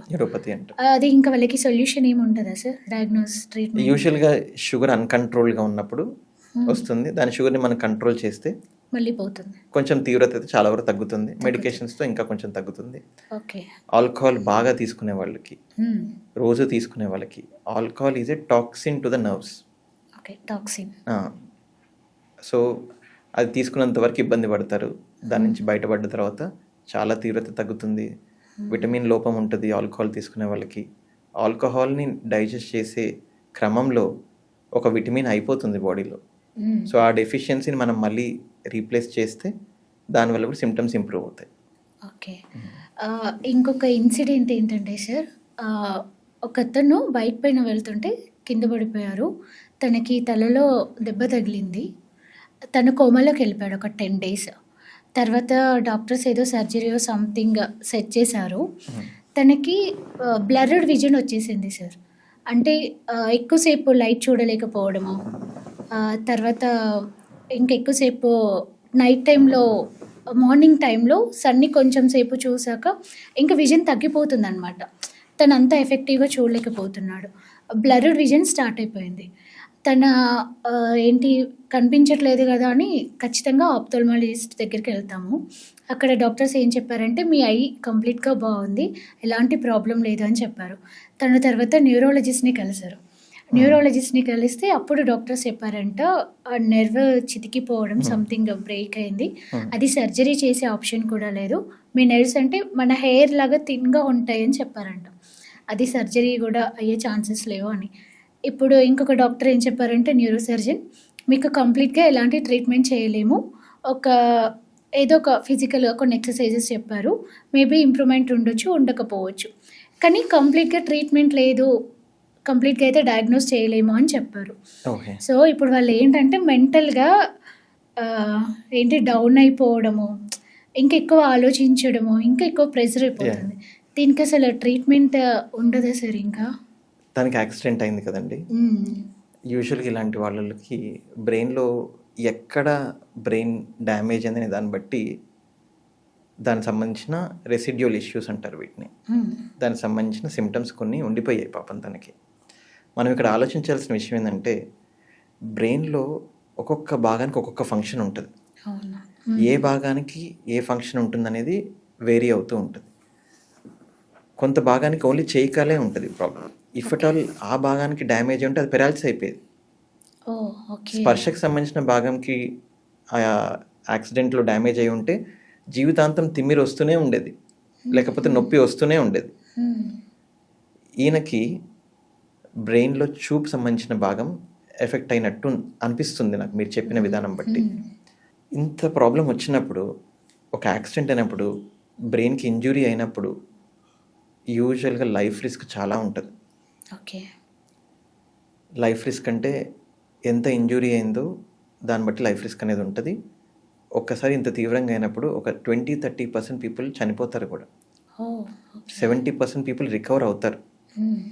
ఈ రికవర్ అయిన వాళ్ళలో సగం మంది మంచిగా నార్మల్ అయ్యి వెళ్ళిపోతారు. బట్ ఇంకో సగం మందికి మాత్రం ఇలాంటి చిన్న చిన్న కంప్లైంట్స్ ఉండిపోతాయి. ఓకే. కొంత పెరాలసిస్ ఉండటం, నడక కొంచెం ఇబ్బందిగా ఉండటం, స్పర్శ తగ్గిపోవడం వాళ్ళకి. దీంతో పాటుగా కొంతమందికి తెలివి కూడా తగ్గిపోతుంది, ఇంటెలిజెన్స్. కొంతమందికి మెమరీ లాస్ వస్తుంది. కొంతమందికి మనం ఏదైనా చెప్పాలంటే, ఎదురుగా మనిషి గురించి ఏదైనా చెప్పాలంటే మనం బ్రెయిన్లో ఫిల్టర్ ఉంటుంది మనకి. కొన్ని ఆలోచనలు మనం చంపేసుకుంటాం, కొన్ని ఆలోచనలు మనమే ఇది అంటే అనవసరంగా లేనిపోని ప్రాబ్లమ్స్ వస్తే మనం అనకుండా ఉండాలి అని ఫిల్టర్ అనేది ఒకటి ఉంటుంది మనకి. అది పోతుంది. దానివల్ల కూడా ఇష్టం వచ్చినట్టు మాట్లాడేస్తుంటారు, ఇర్రిలెవెంట్గా మాట్లాడేస్తుంటారు, ఎమోషన్స్ లేకుండా మాట్లాడేస్తూ ఉంటారు. ఇట్లాంటివి కూడా ఉంటాయి. వీటిని బిహేవియరల్ చేంజెస్ అంటారు. దానివల్ల బిహేవియరల్ చేంజెస్ కూడా వస్తాయి సార్? వస్తాయి. ఓకే. అంటే ఏ భాగంలో డ్యామేజ్ అయిందో దాన్ని బట్టి. ఓకే.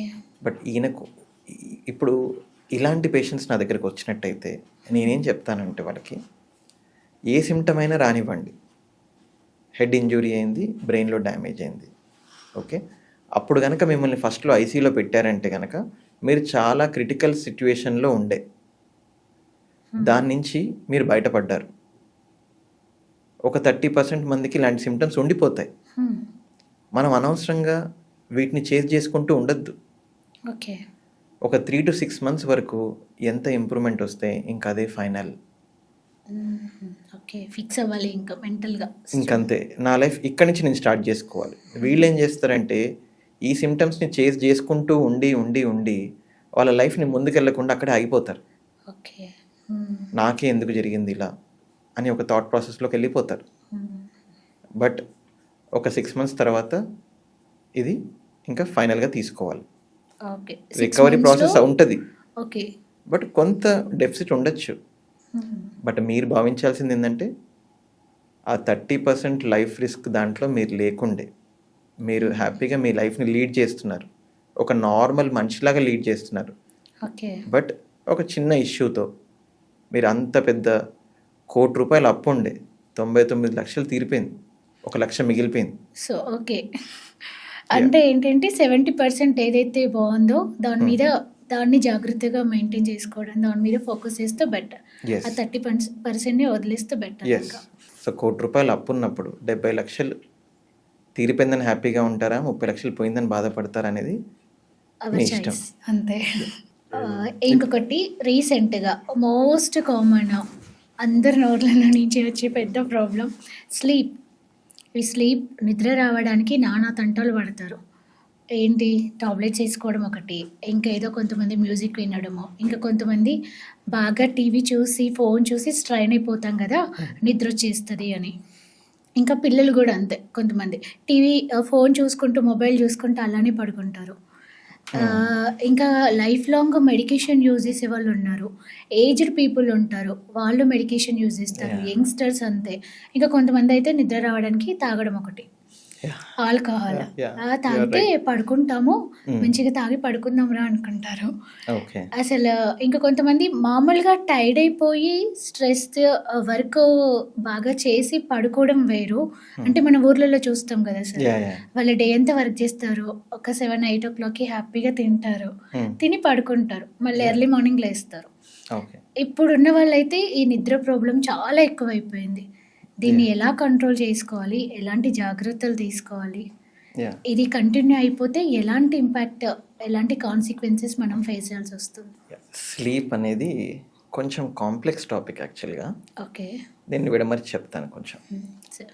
స్లీప్ అనేది న్యాచురల్ ప్రాసెస్. హ్మ్. మనం నిజంగా ఏం చేయాల్సిన అవసరం లేదు. అది ఖచ్చితంగా వస్తుంది. దాన్ని మనమే ఆపుతాం అని ఫస్ట్ తెలుసుకోవాలి ఆ విషయం. ఓకే. బ్రెయిన్‌లో మనమే కొన్ని ఆపేస్తామా? మనమే ఆపేస్తాం. యాక్చువల్‌గా ఆహా! ఓకే. బ్రెయిన్‌లో ఎవేక్ హార్మోన్స్ ఉంటాయి. హ్మ్. స్లీప్ హార్మోన్స్ ఉంటాయి. హ్మ్. మనకి మార్నింగ్ 5 నుంచి ఎవేక్ హార్మోన్స్ పెరుగుతూ ఉంటాయి. ఒక 6:00కి 7:00కి ఎవేక్ హార్మోన్స్ ఒక మంచి పీక్‌లోకి వెళ్ళిపోతాయి. ఓకే. ఇది జరుగుతున్న ప్రాసెస్‌లో ఇవి తగ్గిపోతూ ఉంటాయి. హుహు. ఈవినింగ్ అవుతున్న కొద్దీ 6 తర్వాత ఎవేక్ హార్మోన్స్ తగ్గిపోతూ ఉంటాయి. స్లీప్ హార్మోన్స్ పెరుగుతూ ఉంటాయి. ఓకే. దీనివల్ల దీని మధ్యలో బ్యాలెన్స్ నడుస్తూ ఉంటుంది. హ్మ్. ఓకే. ఇదంతా మనమే ఒక రిథమ్ సెట్ చేస్తాం బాడీకి. ఏ టైంలో నిద్ర లేవాలి, ఏ టైంలో పడుకోవాలి. ఓకే. దీన్నే సర్కేడియన్ రిథమ్ అంటాం. హ్మ్. ఎవరి రిథమ్ ఎట్లా ఉంటదనేది మనం చెప్పలేం. Depends on the persons. Depends on the person. వాళ్ళు హ్మ్. ఇంతకుముందు చేసి నైట్ షిఫ్ట్‌లు చేశారా? లేదంటే అప్పుడు రాత్రులు 2 గంటల వరకు చదువుకున్నారా? లేదంటే ఏమైనా ఆల్కహాల్ హ్యాబిట్స్ చాలా సంవత్సరాలు తీసుకున్నారా? హ్మ్. అనే దాన్ని బట్టి ఉంటది. బట్ న్యాచురల్‌గా అయితే ఈ ప్రాసెస్ నడుస్తూనే ఉంటది. హ్మ్. ఓకే. బట్ మనం ఇక్కడ ఆలోచించాల్సిన విషయం ఏంటంటే, కొంతమంది నైట్ 12 అయితేనే నిద్ర పడుతది వాళ్ళకి. వాళ్ళు 8:00 నుంచి నాకు నిద్ర పట్టట్లేదు అని చెప్పి స్టార్ట్ చేస్తారు వాళ్ళు. హ్మ్. 10 అయింది ఇంకా నిద్ర పట్టలేదు నాకని స్టార్ట్ చేస్తారు. ఆ ఫోబియాలో ఉండుంటారు సో, మేబీ. వాళ్ళది డిలేడ్ స్లీప్ ఆన్సెట్ ఉంటది. వాళ్ళు 12కి పడుకుంటారు. 7కి లెగుస్తారు. ఇది normal sleep. Okay. Hmm. 7 hours పడుకున్నారంటే దట్స్ ఎనఫ్. ఓకే. సో, దాన్ని ఎలా చేజ్ చేస్తున్నారనేది ఇంపార్టెంట్ థింగ్. హ్మ్. కామన్‌గా మనం నోటీస్ చేసేదేంటంటే, పెద్ద వయసులో ఉన్న వాళ్ళకి గురక ప్రాబ్లమ్ ఉంటది. అవును సార్. గురక వల్ల నిద్ర మెలకువ అయిపోతది. మనం దాన్ని అడ్రెస్ చేయాలి. హ్మ్. గురక ప్రాబ్లమ్‌కి ఏం చేయాలనేది దాన్ని స్పెసిఫిక్‌గా దానికొక ట్రీట్మెంట్ ప్లాన్ ఉంటది. అది తీసుకోవాలి. ఓకే. పెద్ద వయసులో ఉన్న వాళ్ళకి. కొంతమంది నైట్ షిఫ్ట్‌లు చేస్తారు. మార్నింగ్‌కి వాళ్ళకి ఈ స్లీప్ అవేక్ హార్మోన్ సెట్ అవ్వదు. దీనిలో ఇబ్బంది పడుతూ ఉంటారు వాళ్ళు. వీళ్ళు మళ్ళీ కొన్ని రోజులకి మళ్ళీ రొటేషనల్ షిఫ్ట్స్ ఉంటాయి. కొన్ని రోజులు మార్నింగ్ షిఫ్ట్, కొన్ని రోజులు ఆఫ్టర్‌నూన్ షిఫ్ట్, కొన్ని రోజులు నైట్ షిఫ్ట్. వీళ్ళకి కూడా అసలు బాడీ రిథమే కన్‌ఫ్యూజన్‌లోకి వెళ్ళిపోతది వీళ్ళకి. ఓకే. ఇది కామన్ గమనిస్తాం. ఇవి కాకుండా మీరు ఏదైతే చెప్పారో ఫోన్ చూస్తారని చెప్పేసి. ఇఫ్ ఎట్ ఆల్ ఫోన్ చూడాలి అంటే కామ్ వీడియోస్ చూడాలి. నైట్ పూట 9:00, 10 జబర్దస్త్ వీడియోలు పెట్టుకొని పగలబడి నవ్వుతే ఆ ఎవేక్ హార్మోన్స్ ఎక్కువ అయిపోతూ ఉంటాయి. ఓకే. ఎవరైనా కానీ చాలా అటెంటివ్ జాబ్ చేసిన తర్వాత వాళ్ళు మళ్ళీ కామ్ డౌన్ అవ్వడానికి ఈ ఎవేక్ హార్మోన్స్ తగ్గిపోయి స్లీప్ హార్మోన్స్ పెరగడానికి ఒక 1, 2 అవర్స్ టైం పడుతుంది. హ్మ్. ఓకే. మనం పగలబడి నవ్వి ఒక ఎక్సైటింగ్ వీడియోస్ ఇట్లాంటివి చూస్తే మనం ఇంకా ఎవేక్ అయిపోతూ ఉంటాం. అవును. అవును సార్. ఓకే. సో, మనకి కొంతమందికి అది రూట్ కాజ్ ఉంటది. కొంతమంది అసలు పెద్దగా ఎక్సైటే గారు వాళ్ళు. పడుకుంటారు. హ్మ్. ఏ వీడియో చూసినా ఓకే. పడుకుంటారు. వాళ్ళకి జబర్దస్త్‌లో కూడా ఎక్సైట్‌మెంట్ ఉండదు. అవును. వాళ్ళు అవును. పెద్ద ఎక్సైటింగ్ వీడియోస్ పైన కూడా ఏదో వస్తుంది అన్నట్టుగా ఉంటారు వాళ్ళంతే. ఇంకా కొంతమందైతే పొద్దున్నే లేవాలి. 5:00కి నేను లెగవాలి. ఫస్ట్ ఫుడ్ వండాలి. పిల్లల్ని రెడీ చేయాలి. ఇవన్నీ మైండ్లో జరుగుతూనే ఉంటాయి వాళ్ళకి. బ్రెయిన్కి రెస్ట్ ఇవ్వరు. హ్మ్. పొద్దునే ఏం కూర ఉండాలి. టెన్షన్ ఉంటుంది కదా సార్. సో దాన్ని చేజ్ చేసే క్రమంలో బ్రెయిన్ యాక్టివ్గా ఉంచుతున్నారు వాళ్ళు. ఓకే. ఆ ఓకే. ప్రాబ్లం అందరి హౌస్ వైఫ్స్కి ఉంటుంది సార్. సో నేను చెప్తున్నాను, ఇది వన్ ఆఫ్ ద రీజన్. అంటే రేపేం చేద్దాం, రేపు ఇలా చేద్దామా, లేకపోతే ఇంకా కొంతమంది అయితే పొద్దునంతా మనుషులతో మాట్లాడుతుంటారు, ఇంకా పనిలో చేసుకుంటారు, బయటికి వెళ్తారు, తిరుగుతారు, వస్తారు. ఇప్పుడంతా సరౌండింగ్లో వర్క్లో బిజీ అయిపోతారు. బట్ రాత్రి అవగానే కళ్ళు మూసుకోగానే తనలో తను మాట్లాడుకుంటాడు. ఓకే. అంటే నిద్రలో కలవరించడం, లేదు, మాట్లాడుకోవడమేనా సార్? బయటికి వినిపించండి, మనకి మనం ఆలోచిస్తుంటాం. అలా. ఓకే. ఓకే. నాకు నెక్స్ట్ ఈఎంఐ దగ్గర పడింది, ఎట్లా అరేంజ్ చేయాలి డబ్బులు, నేను హ్మ్. ఆఫీస్లో పాలిటిక్స్, ఇట్లా అందరికీ కాకుండా నన్ను ఎందుకు చేశారు ఇట్లా, హ్మ్. ఇట్లా వాళ్ళు రేపొద్దున వీడికి ఒక పని చేయాలి, వాడు నాకు ఈరోజు పొద్దున నన్ను ఇట్లా ఇబ్బంది పెట్టాడు, ఏవో ఒకటి ఇట్లాంటి ఇలా మైండ్ని revenge తీసుకోవాలి.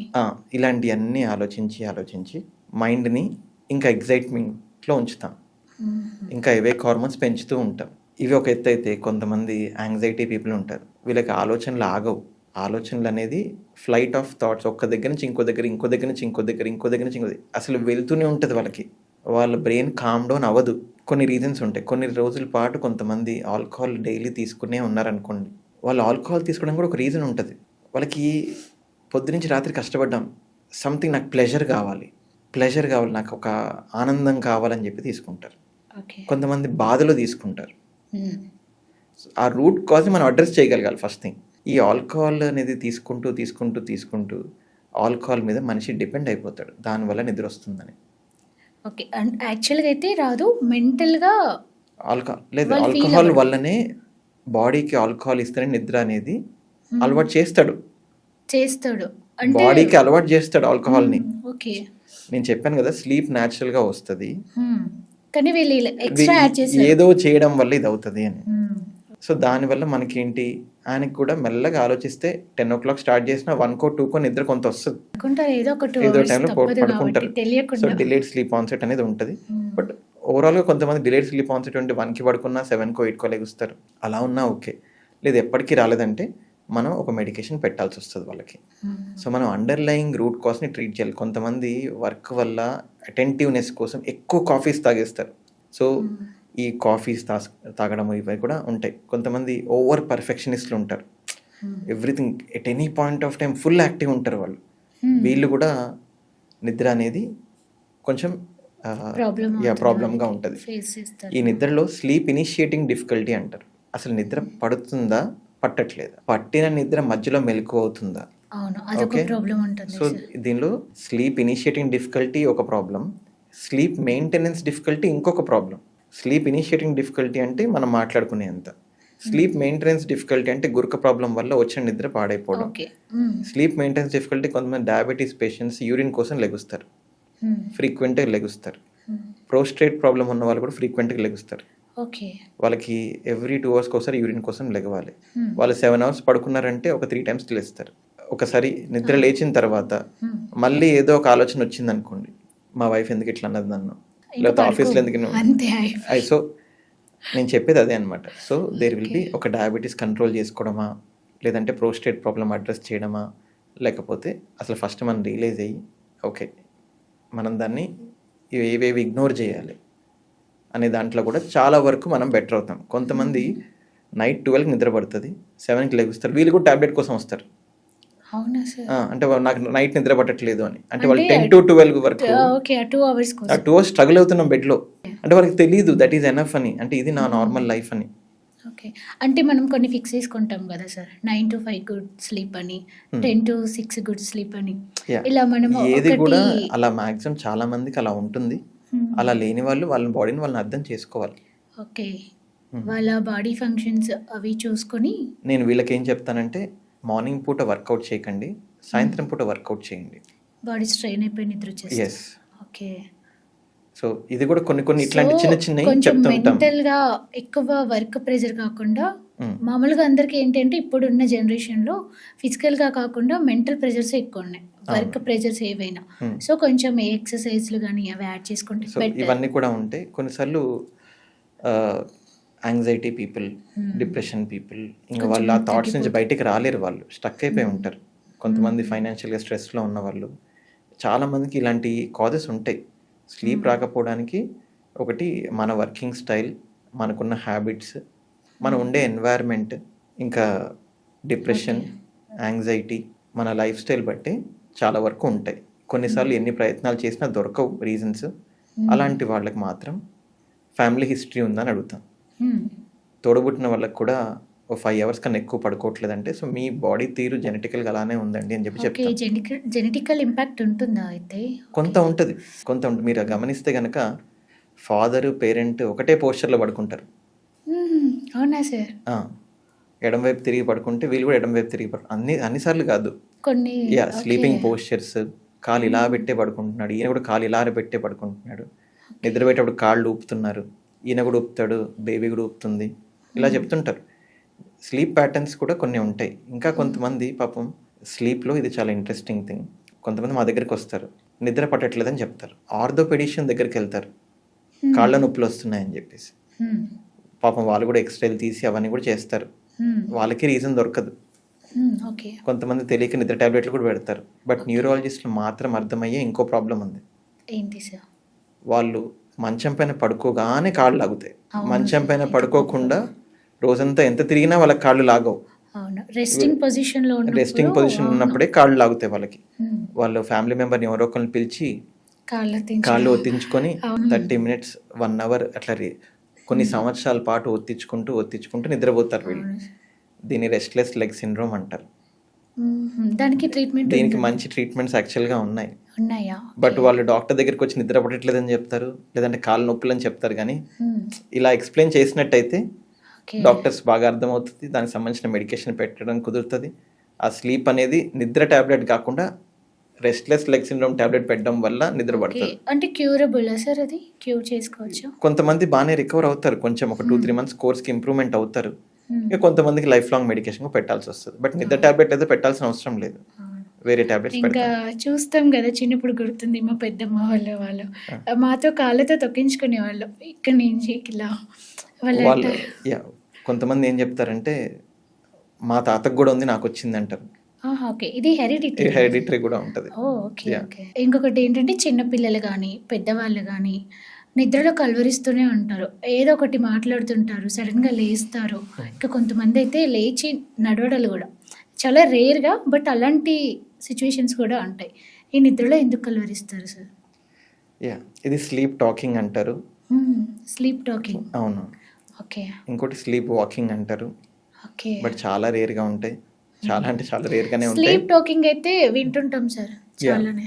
సో ఇవన్నీ వాళ్ళ లైఫ్లో జరిగినవే మాట్లాడతారు వాళ్ళు, ఇంకేదో ఇరిలవెంట్గా అయితే మాట్లాడరు. ఇవన్నీ ఏంటంటే డ్రీమ్స్ ఏవైతే వస్తుంటాయో ఆ డ్రీమ్స్లో వాళ్ళకి జరిగిన కమ్యూనికేషన్ని బయటికి చెప్తుంటారు వాళ్ళు. బట్ దానివల్ల నిజంగా చెప్పాలంటే నష్టమైతే ఏం లేదు. అలా ఎందుకు జరుగుతుంది సార్? అది వాళ్ళ స్లీప్ ప్యాటర్న్ అట్లా ఉంది. కొంతమందికి ఇదే ప్రాబ్లం పేరెంట్స్లో ఎవరో ఒకరికి కూడా ఉంటుంది. సో బట్ ఇంకోటి నైట్ మేర్స్ అని ఉంటాయి. నైట్ మేర్స్ అంటారు, సడన్గా నిద్రలో మధ్యలో ఉలిక్కి పడి లేచి భయపడిపోయి ఒళ్ళంతా చెమటలు పట్టేసి, అంటే వాళ్ళకి బ్యాడ్ డ్రీమ్స్ వస్తాయి. ఆ బ్యాడ్ డ్రీమ్స్ ఎలా ఉంటాయంటే వాళ్ళకి ఎవరో హాని చేస్తున్నట్టుగా, వాళ్ళ ఫ్యామిలీ మెంబర్స్ని వాళ్ళ కళ్ళ ముందే హాని చేస్తున్నట్టుగా అలా వస్తాయి కొంతమంది చేస్తున్నట్టుగా. ఇది యూజువల్గా ఎమోషనల్గా సెన్సిటివ్ ఉన్న వాళ్ళకి వస్తుంటాయి. డిపెండ్స్ ఆన్ ద, అంటే మన మెంటాలిటీ బట్టి డ్రీమ్స్ కూడా అలా వస్తాయి. మామూలుగా కూడా వస్తాయి. కామన్గా మేము చూసేది ఎమోషనల్గా సెన్సిటివ్ ఉన్న వాళ్ళని చూస్తుంటాం. రియల్ లైఫ్లో వాళ్ళు ఎలా ఉంటారో యూజువల్గా డ్రీమ్స్ కూడా కొంచెం అలానే ఉంటాయి. మామూలుగా అంటారు, నాకు ఈరోజు ఈ కళ్ళు వచ్చింది అంటే నువ్వు ఆ రోజు దానికి రిలేటెడ్ ఏదో చేసి ఉంటావు, అందుకే వీళ్ళు వచ్చారు. సో రియల్ లైఫ్లో ఏదైతే జరుగుతుందో దానికి సంబంధించిందే ఉంటుంది. అవును. నాకు వచ్చినంత వరకు, నాకు తెలిసినంత వరకు ఆ రోజు యాక్షన్స్ లేకపోతే ఆ రోజు ఏదో కొంచెం ఆలోచించడం ఏదో ఉంటుంది. ఇంకొకటి ఏంటి అంటే సార్, ఇప్పుడు మనకి నెక్స్ట్ ఏదైతే వర్క్ ఉంది, మామూలుగా నైట్ అనుకుంటాం రేపు పొద్దున్నే వెళ్ళాలి అని, అది నైట్ కళలోనే చేసినట్టు వచ్చేస్తుంటాయి, ఇది చేసాము ఇది అని. సడన్ గా లేస్తే ఏం జరగదు, అలాంటివి కూడా ఉంటాయి. అవునవునవును, కరెక్ట్. సో వీటిని కూడా మనం దాన్ని వీటిని కూడా ఏమంటారు, సారీ, అదే స్లీప్ టాకింగ్ స్లీప్ టాకింగ్ కిందకే వస్తుంది. ఇవి కూడా స్లీప్ యాక్షన్సా సార్? ఇవి వీటిని బినైన్ అంటాం. So Benign. బినైన్ అంటే దీని గురించి కంగారు పడేది ఏం లేదు. ఓకే. సో కొంతమందికి బాగా స్ట్రెస్ఫుల్ లైఫ్ ఉన్న వాళ్ళకి, యాంగ్జైటీగా ఉండే వాళ్ళకి, చాలా స్ట్రెన్యూస్ ఎన్వైర్న్మెంట్లో పనిచేసే వాళ్ళకి కూడా ఎక్కువగా చూస్తుంటాం. ఎమోషనలీ సెన్సిటివ్ ఉండే వాళ్ళకి కూడా చూస్తూ ఉంటాం. బట్ ఏమీ వాళ్ళు ఓవరాల్గా వాళ్ళు ధైర్యంగా ఉంటే వాళ్ళు బెటర్ అవుతారు. ప్రతిదానికి ట్రీట్మెంట్ ఇవ్వాల్సిన అవసరం లేదు. ఒకదానికి ఏంటంటే కొంతమంది నిద్రపోతారు, నిద్రలోకి జారుకుంటూ ఉంటారు, ఉలిక్కి పడతారు. సడన్ గా ఇలా పడిపోయినట్టు ఉలిక్కి పడతారు. అది జస్ట్ నిద్ర స్టార్ట్ అయిన 10-15 మినిట్స్కే వస్తుంది. మళ్ళీ పడుకుంటారు, మళ్ళీ ఉలిక్కి పడతారు, మళ్ళీ నిద్ర డిస్టర్బ్ అయిపోతుంది, మళ్ళీ పడుకుంటారు, మళ్ళీ ఉలిక్కి పడతారు. అట్లా వాళ్ళకి చాలా డిస్టర్బ్ అయిపోతుందండి, మేము ఫస్ట్ మాకు ఉలిక్కి పడడం తగ్గించండి. అలాంటి వాళ్ళకి మాత్రం మెడికేషన్ పెట్టాల్సిన అవసరం. ఏదో ఒక్కసారి ఉలిక్కి పడే ఆగిపోతే అవసరం లేదని చెప్తాం. ఇంకా వాళ్ళకి రాత్రంతా ఇబ్బంది పడుతూ ఇలాంటి కొన్ని ఉంటాయి, దానికి మాత్రం పెడుతుంది. మిగతా వాటికి చాలా వరకు న్యూరాలజిస్టులు అందరూ మెడికేషన్ అవాయిడ్ చేయడానికే ట్రై చేస్తారు. ఈ మెడికేషన్స్ పెట్టడానికి కూడా యాంగ్జైటీ వాళ్ళకి వేరే మెడికేషన్స్ ఉంటాయి, డిప్రెషన్ వాళ్ళకి వేరే మెడికేషన్స్ ఉంటాయి, ఇంకా ఆల్కహాల్ మితిమీరి తీసుకొని సడన్గా ఆపేసిన వాళ్ళకి దానివల్ల నిద్రపోతే దానికి వేరే మెడికేషన్స్ ఉంటాయి. సో వాళ్ళు మనం డీటెయిల్గా మాట్లాడి వాళ్ళకి ఏ మెడికేషన్ అయితే సూట్ అవుతుంది అనేది డిసైడ్ చేస్తాం. ఇప్పుడు కొంతమంది డిలేడ్ స్లీప్ ఆన్సెట్, వాళ్ళకి వేరే మెడికేషన్ ఉంటుంది. సో మనం వాళ్ళకి first life style changes explain చేస్తాం. ఓకే.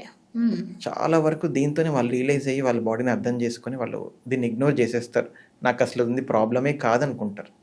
బట్ తర్వాత వాళ్ళకి ఎంత కన్విన్స్ చేసినా వాళ్ళు రియలైజ్ కావట్లేదు, వాళ్ళు ఇన్సిస్ట్ చేస్తున్నారు, నాకు ఇట్లా కావాలని అడుగుతున్నారంటే వాళ్ళకి మనం. కానీ లైఫ్ స్టైల్ ఇంపాక్ట్ నిద్రపై చాలా ఉంటుంది కదా సార్? అదే మనం మాట్లాడుకున్నట్టుగా వాళ్ళకు ఉండే స్ట్రెస్ కానీ, వాళ్ళు తీసుకునే కెఫీన్ ఇంటెక్ కానీ, వాళ్ళు చూస్తున్న వీడియోస్ బట్టి కూడా ఇందాక నేను చెప్పినట్టుగా చాలా కామ్ అండ్ కంపోజ్గా ఉన్నాయి చూస్తే బెటర్గా ఉంటుంది. హైపర్ యాక్టివ్గా చూస్తే డిస్టర్బ్ అవుతుంది. ఏంటి అంటే ఒక్కొక్కరికి ఒక్కొక్క ప్లేస్లో వస్తుంది. ఒకరికి లెఫ్ట్ సైడ్, ఒకరికి రైట్ సైడ్, ఇంకా ఇక్కడ తర్వాత బ్యాక్ సైడ్. అన్నిటినీ మనమైతే హెడేక్ అనే అంటాం, హెడేక్గా ఉంది అని. ఇంకా కొంతమంది ఏంటి అంటే హెడేక్ రాగానే టాబ్లెట్స్ వేసేసుకుంటారు. అసలు అది ఏ హెడేక్ కూడా తెలీదు, దేనికి వేసుకుంటారో కూడా తెలీదు. హెడేక్ తగ్గిపోతుంది అని. నిజంగా టాబ్లెట్స్ వేసుకుంటే హెడేక్ తగ్గిపోతుందా? అన్ని సైడ్స్ వచ్చే హెడేక్ సేమ్ రీజన్ వల్ల వస్తాయా సార్? లేకపోతే అన్నిటికీ ఒకే టైప్ ఆఫ్ టాబ్లెట్ వేసుకోవచ్చా? ఇంకా మామూలుగా అయితే హెడేక్ ఉంది అంటే కాంప్లిఫామ్ ఒకటి, అది వేసేసుకుంటారు. కొంతమందికి అయితే అలవాటు, ఇంకా స్టార్ట్ అయిపోయింది, నాకు మెడలు బాగా పెయిన్ వచ్చేస్తున్నాయి, కాంప్లిఫామ్ ఇచ్చేసేయండి వేసుకుంటాము అని. ఇది ఎంతవరకు కరెక్ట్? అసలు హెడేక్స్ ఏమైనా టైప్స్ ఉంటాయా? వాటికి ట్రీట్మెంట్స్ ఏమైనా ఉంటాయా? హెడేక్స్లో టైప్స్ ఉంటాయండి ఖచ్చితంగా. ఓకే. సాధారణంగా మనం చూసేది migraine headache, tension type headache చూస్తాం. సో మైగ్రేన్ హెడేక్ యంగ్స్టర్స్లో ఎక్కువ చూస్తాము. టెన్షన్ టైప్ హెడేక్ అనేది ఎల్డర్లీ పీపుల్లో ఎక్కువ చూస్తాం. వీళ్ళకి ఎన్ని రకాల స్కాన్లు చేసినా ఏం కనిపించవు. వీటిని సాధారణ హెడేక్స్ అంటారు, ప్రైమరీ హెడేక్స్ అంటారు. సెకండరీ హెడేక్ అంటే ఏదో ఒక రీజన్ వల్ల వస్తే సెకండరీ హెడేక్, అంటే హెడ్ ఇంజురీ వల్ల హెడేక్, ఫీవర్ వల్ల హెడేక్, బ్రెయిన్ ఇన్ఫెక్షన్ వల్ల హెడేక్, అలా ఉంటే మనం సెకండరీ హెడేక్స్ అంటాం. ఏమి రీజన్ లేకుండా వస్తుందంటే ప్రైమరీ హెడేక్ అంటాం. దీంట్లోనే మైగ్రేన్, టెన్షన్ టైప్ హెడేక్ ఇట్లాంటివి ఉంటాయి. వీళ్ళకి ట్రిగర్స్ ఉంటాయి. ట్రిగర్స్ అంటే వర్కింగ్ అవర్స్ ఎక్కువ అయిపోయింది, హెడేక్ వస్తుంది. నిద్ర తక్కువైంది, హెడేక్ వస్తుంది. ఫుడ్ లేట్ అయింది, హెడేక్ వస్తుంది. కాఫీ మిస్ అయింది లేదా టీ మిస్ అయింది, హెడేక్ వస్తుంది. సన్ ఎక్స్పోజర్ ఎక్కువైంది ఈరోజు, హెడేక్ వస్తుంది. కొంతమంది తలస్నానం చేస్తే హెడేక్ వస్తుంది, కొంతమందికి పీరియడ్స్ ఉన్న రోజు హెడేక్ వస్తుంది. సో వీటిని ట్రిగర్స్ అంటారు. మన ట్రిగర్స్ని మనమే గమనించాలి తప్ప అవి టెస్ట్లలో కనిపించవు. ఓకే. ఈ ట్రిగర్స్ని గమనించి మనం దాన్ని ఎట్లా మినిమైజ్ చేసుకోవాలో చూసుకోవాలి. లైఫ్ స్టైల్ చేంజెస్ చేసినా కూడా కావట్లేదు అంటే నెక్స్ట్ మెడికేషన్స్ వైపు వెళ్తాం. మెడికేషన్స్ ఎలా ఉంటాయి, ఎంత ఫ్రీక్వెంట్గా వస్తుంది, ఎంత ఇంటెన్స్గా వస్తుంది. నెలకు ఒకసారి వస్తుందంటే వెయిట్ చేయండి, ఆ రోజు ఏదైనా ట్రిగర్ ఉంటే దాన్ని ఐడెంటిఫై చేసి అవాయిడ్ చేయండి అని చెప్తాను. అవసరం లేదు. మంత్లీ ఒక 3 to 5 days, అంతకన్నా ఎక్కువ ప్రతిరోజు వచ్చే వాళ్ళు కూడా ఉంటారు. రోజు జెండు బాంబు పెట్టుకునే వాళ్ళు కూడా ఉంటారు. అసలు వాళ్ళ పాకెట్‌లోనే ఉంటుందా జెండు? సో ఇలాంటి వాళ్ళకి ప్రివెన్షన్ ట్రీట్మెంట్ ఉంటుంది.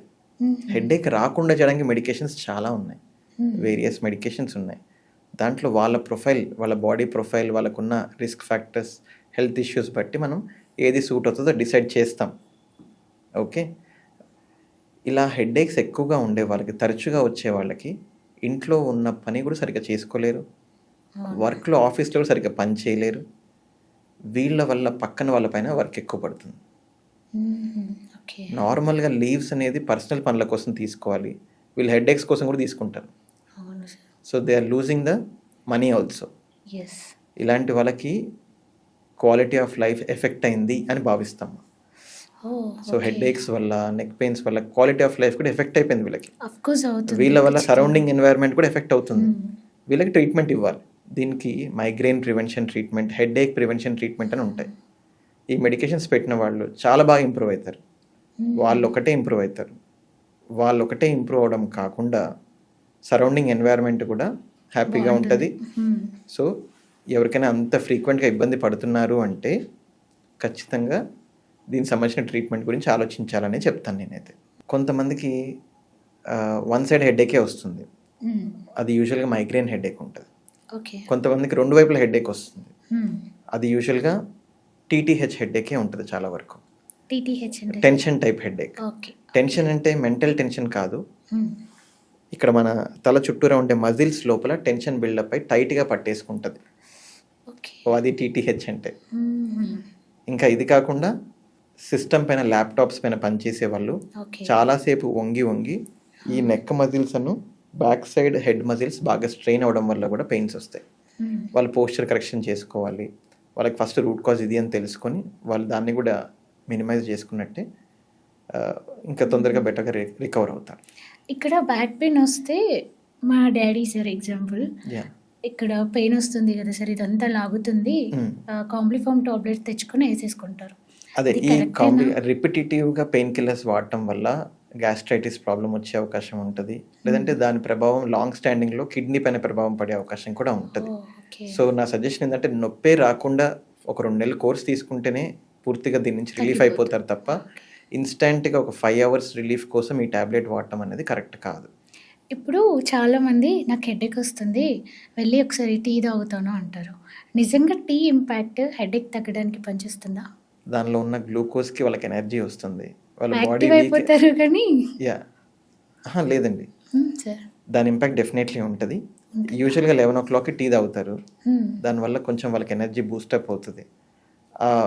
మిస్ అయినప్పుడు వాళ్ళకి గ్లూకోజ్ తగ్గిపోతుంది బాడీలో. వాళ్ళు టీ తాగగానే కొంచెం ఎనర్జీ వస్తుంది. నేను చెప్పాను కదా ఇందాక, ఫుడ్ మిస్ అయినా కూడా హెడేక్ వస్తుంది. వాళ్ళకి సంబంధించిన గ్లూకోజ్ వాళ్ళకి వచ్చేస్తుంది, హెడేక్ తగ్గిపోతుంది. అది నిజంగా నేనైతే అదే ట్రిగర్, అదే వాళ్ళకి. ఫుడ్ లేట్ అయితే వస్తుంది, ఫుడ్ లేట్ అయితే వస్తుంది. దానిలో ఉండేది కూడా గ్లూకోజే, దీనిలో ఉండేది కూడా గ్లూకోజే. Thank you sir, thank you so much for sharing your knowledge. చాలా కొత్త విషయాలు చెప్పారు. Thanks a lot sir. Thanks అండి, thank you for giving me the opportunity. Thank you sir.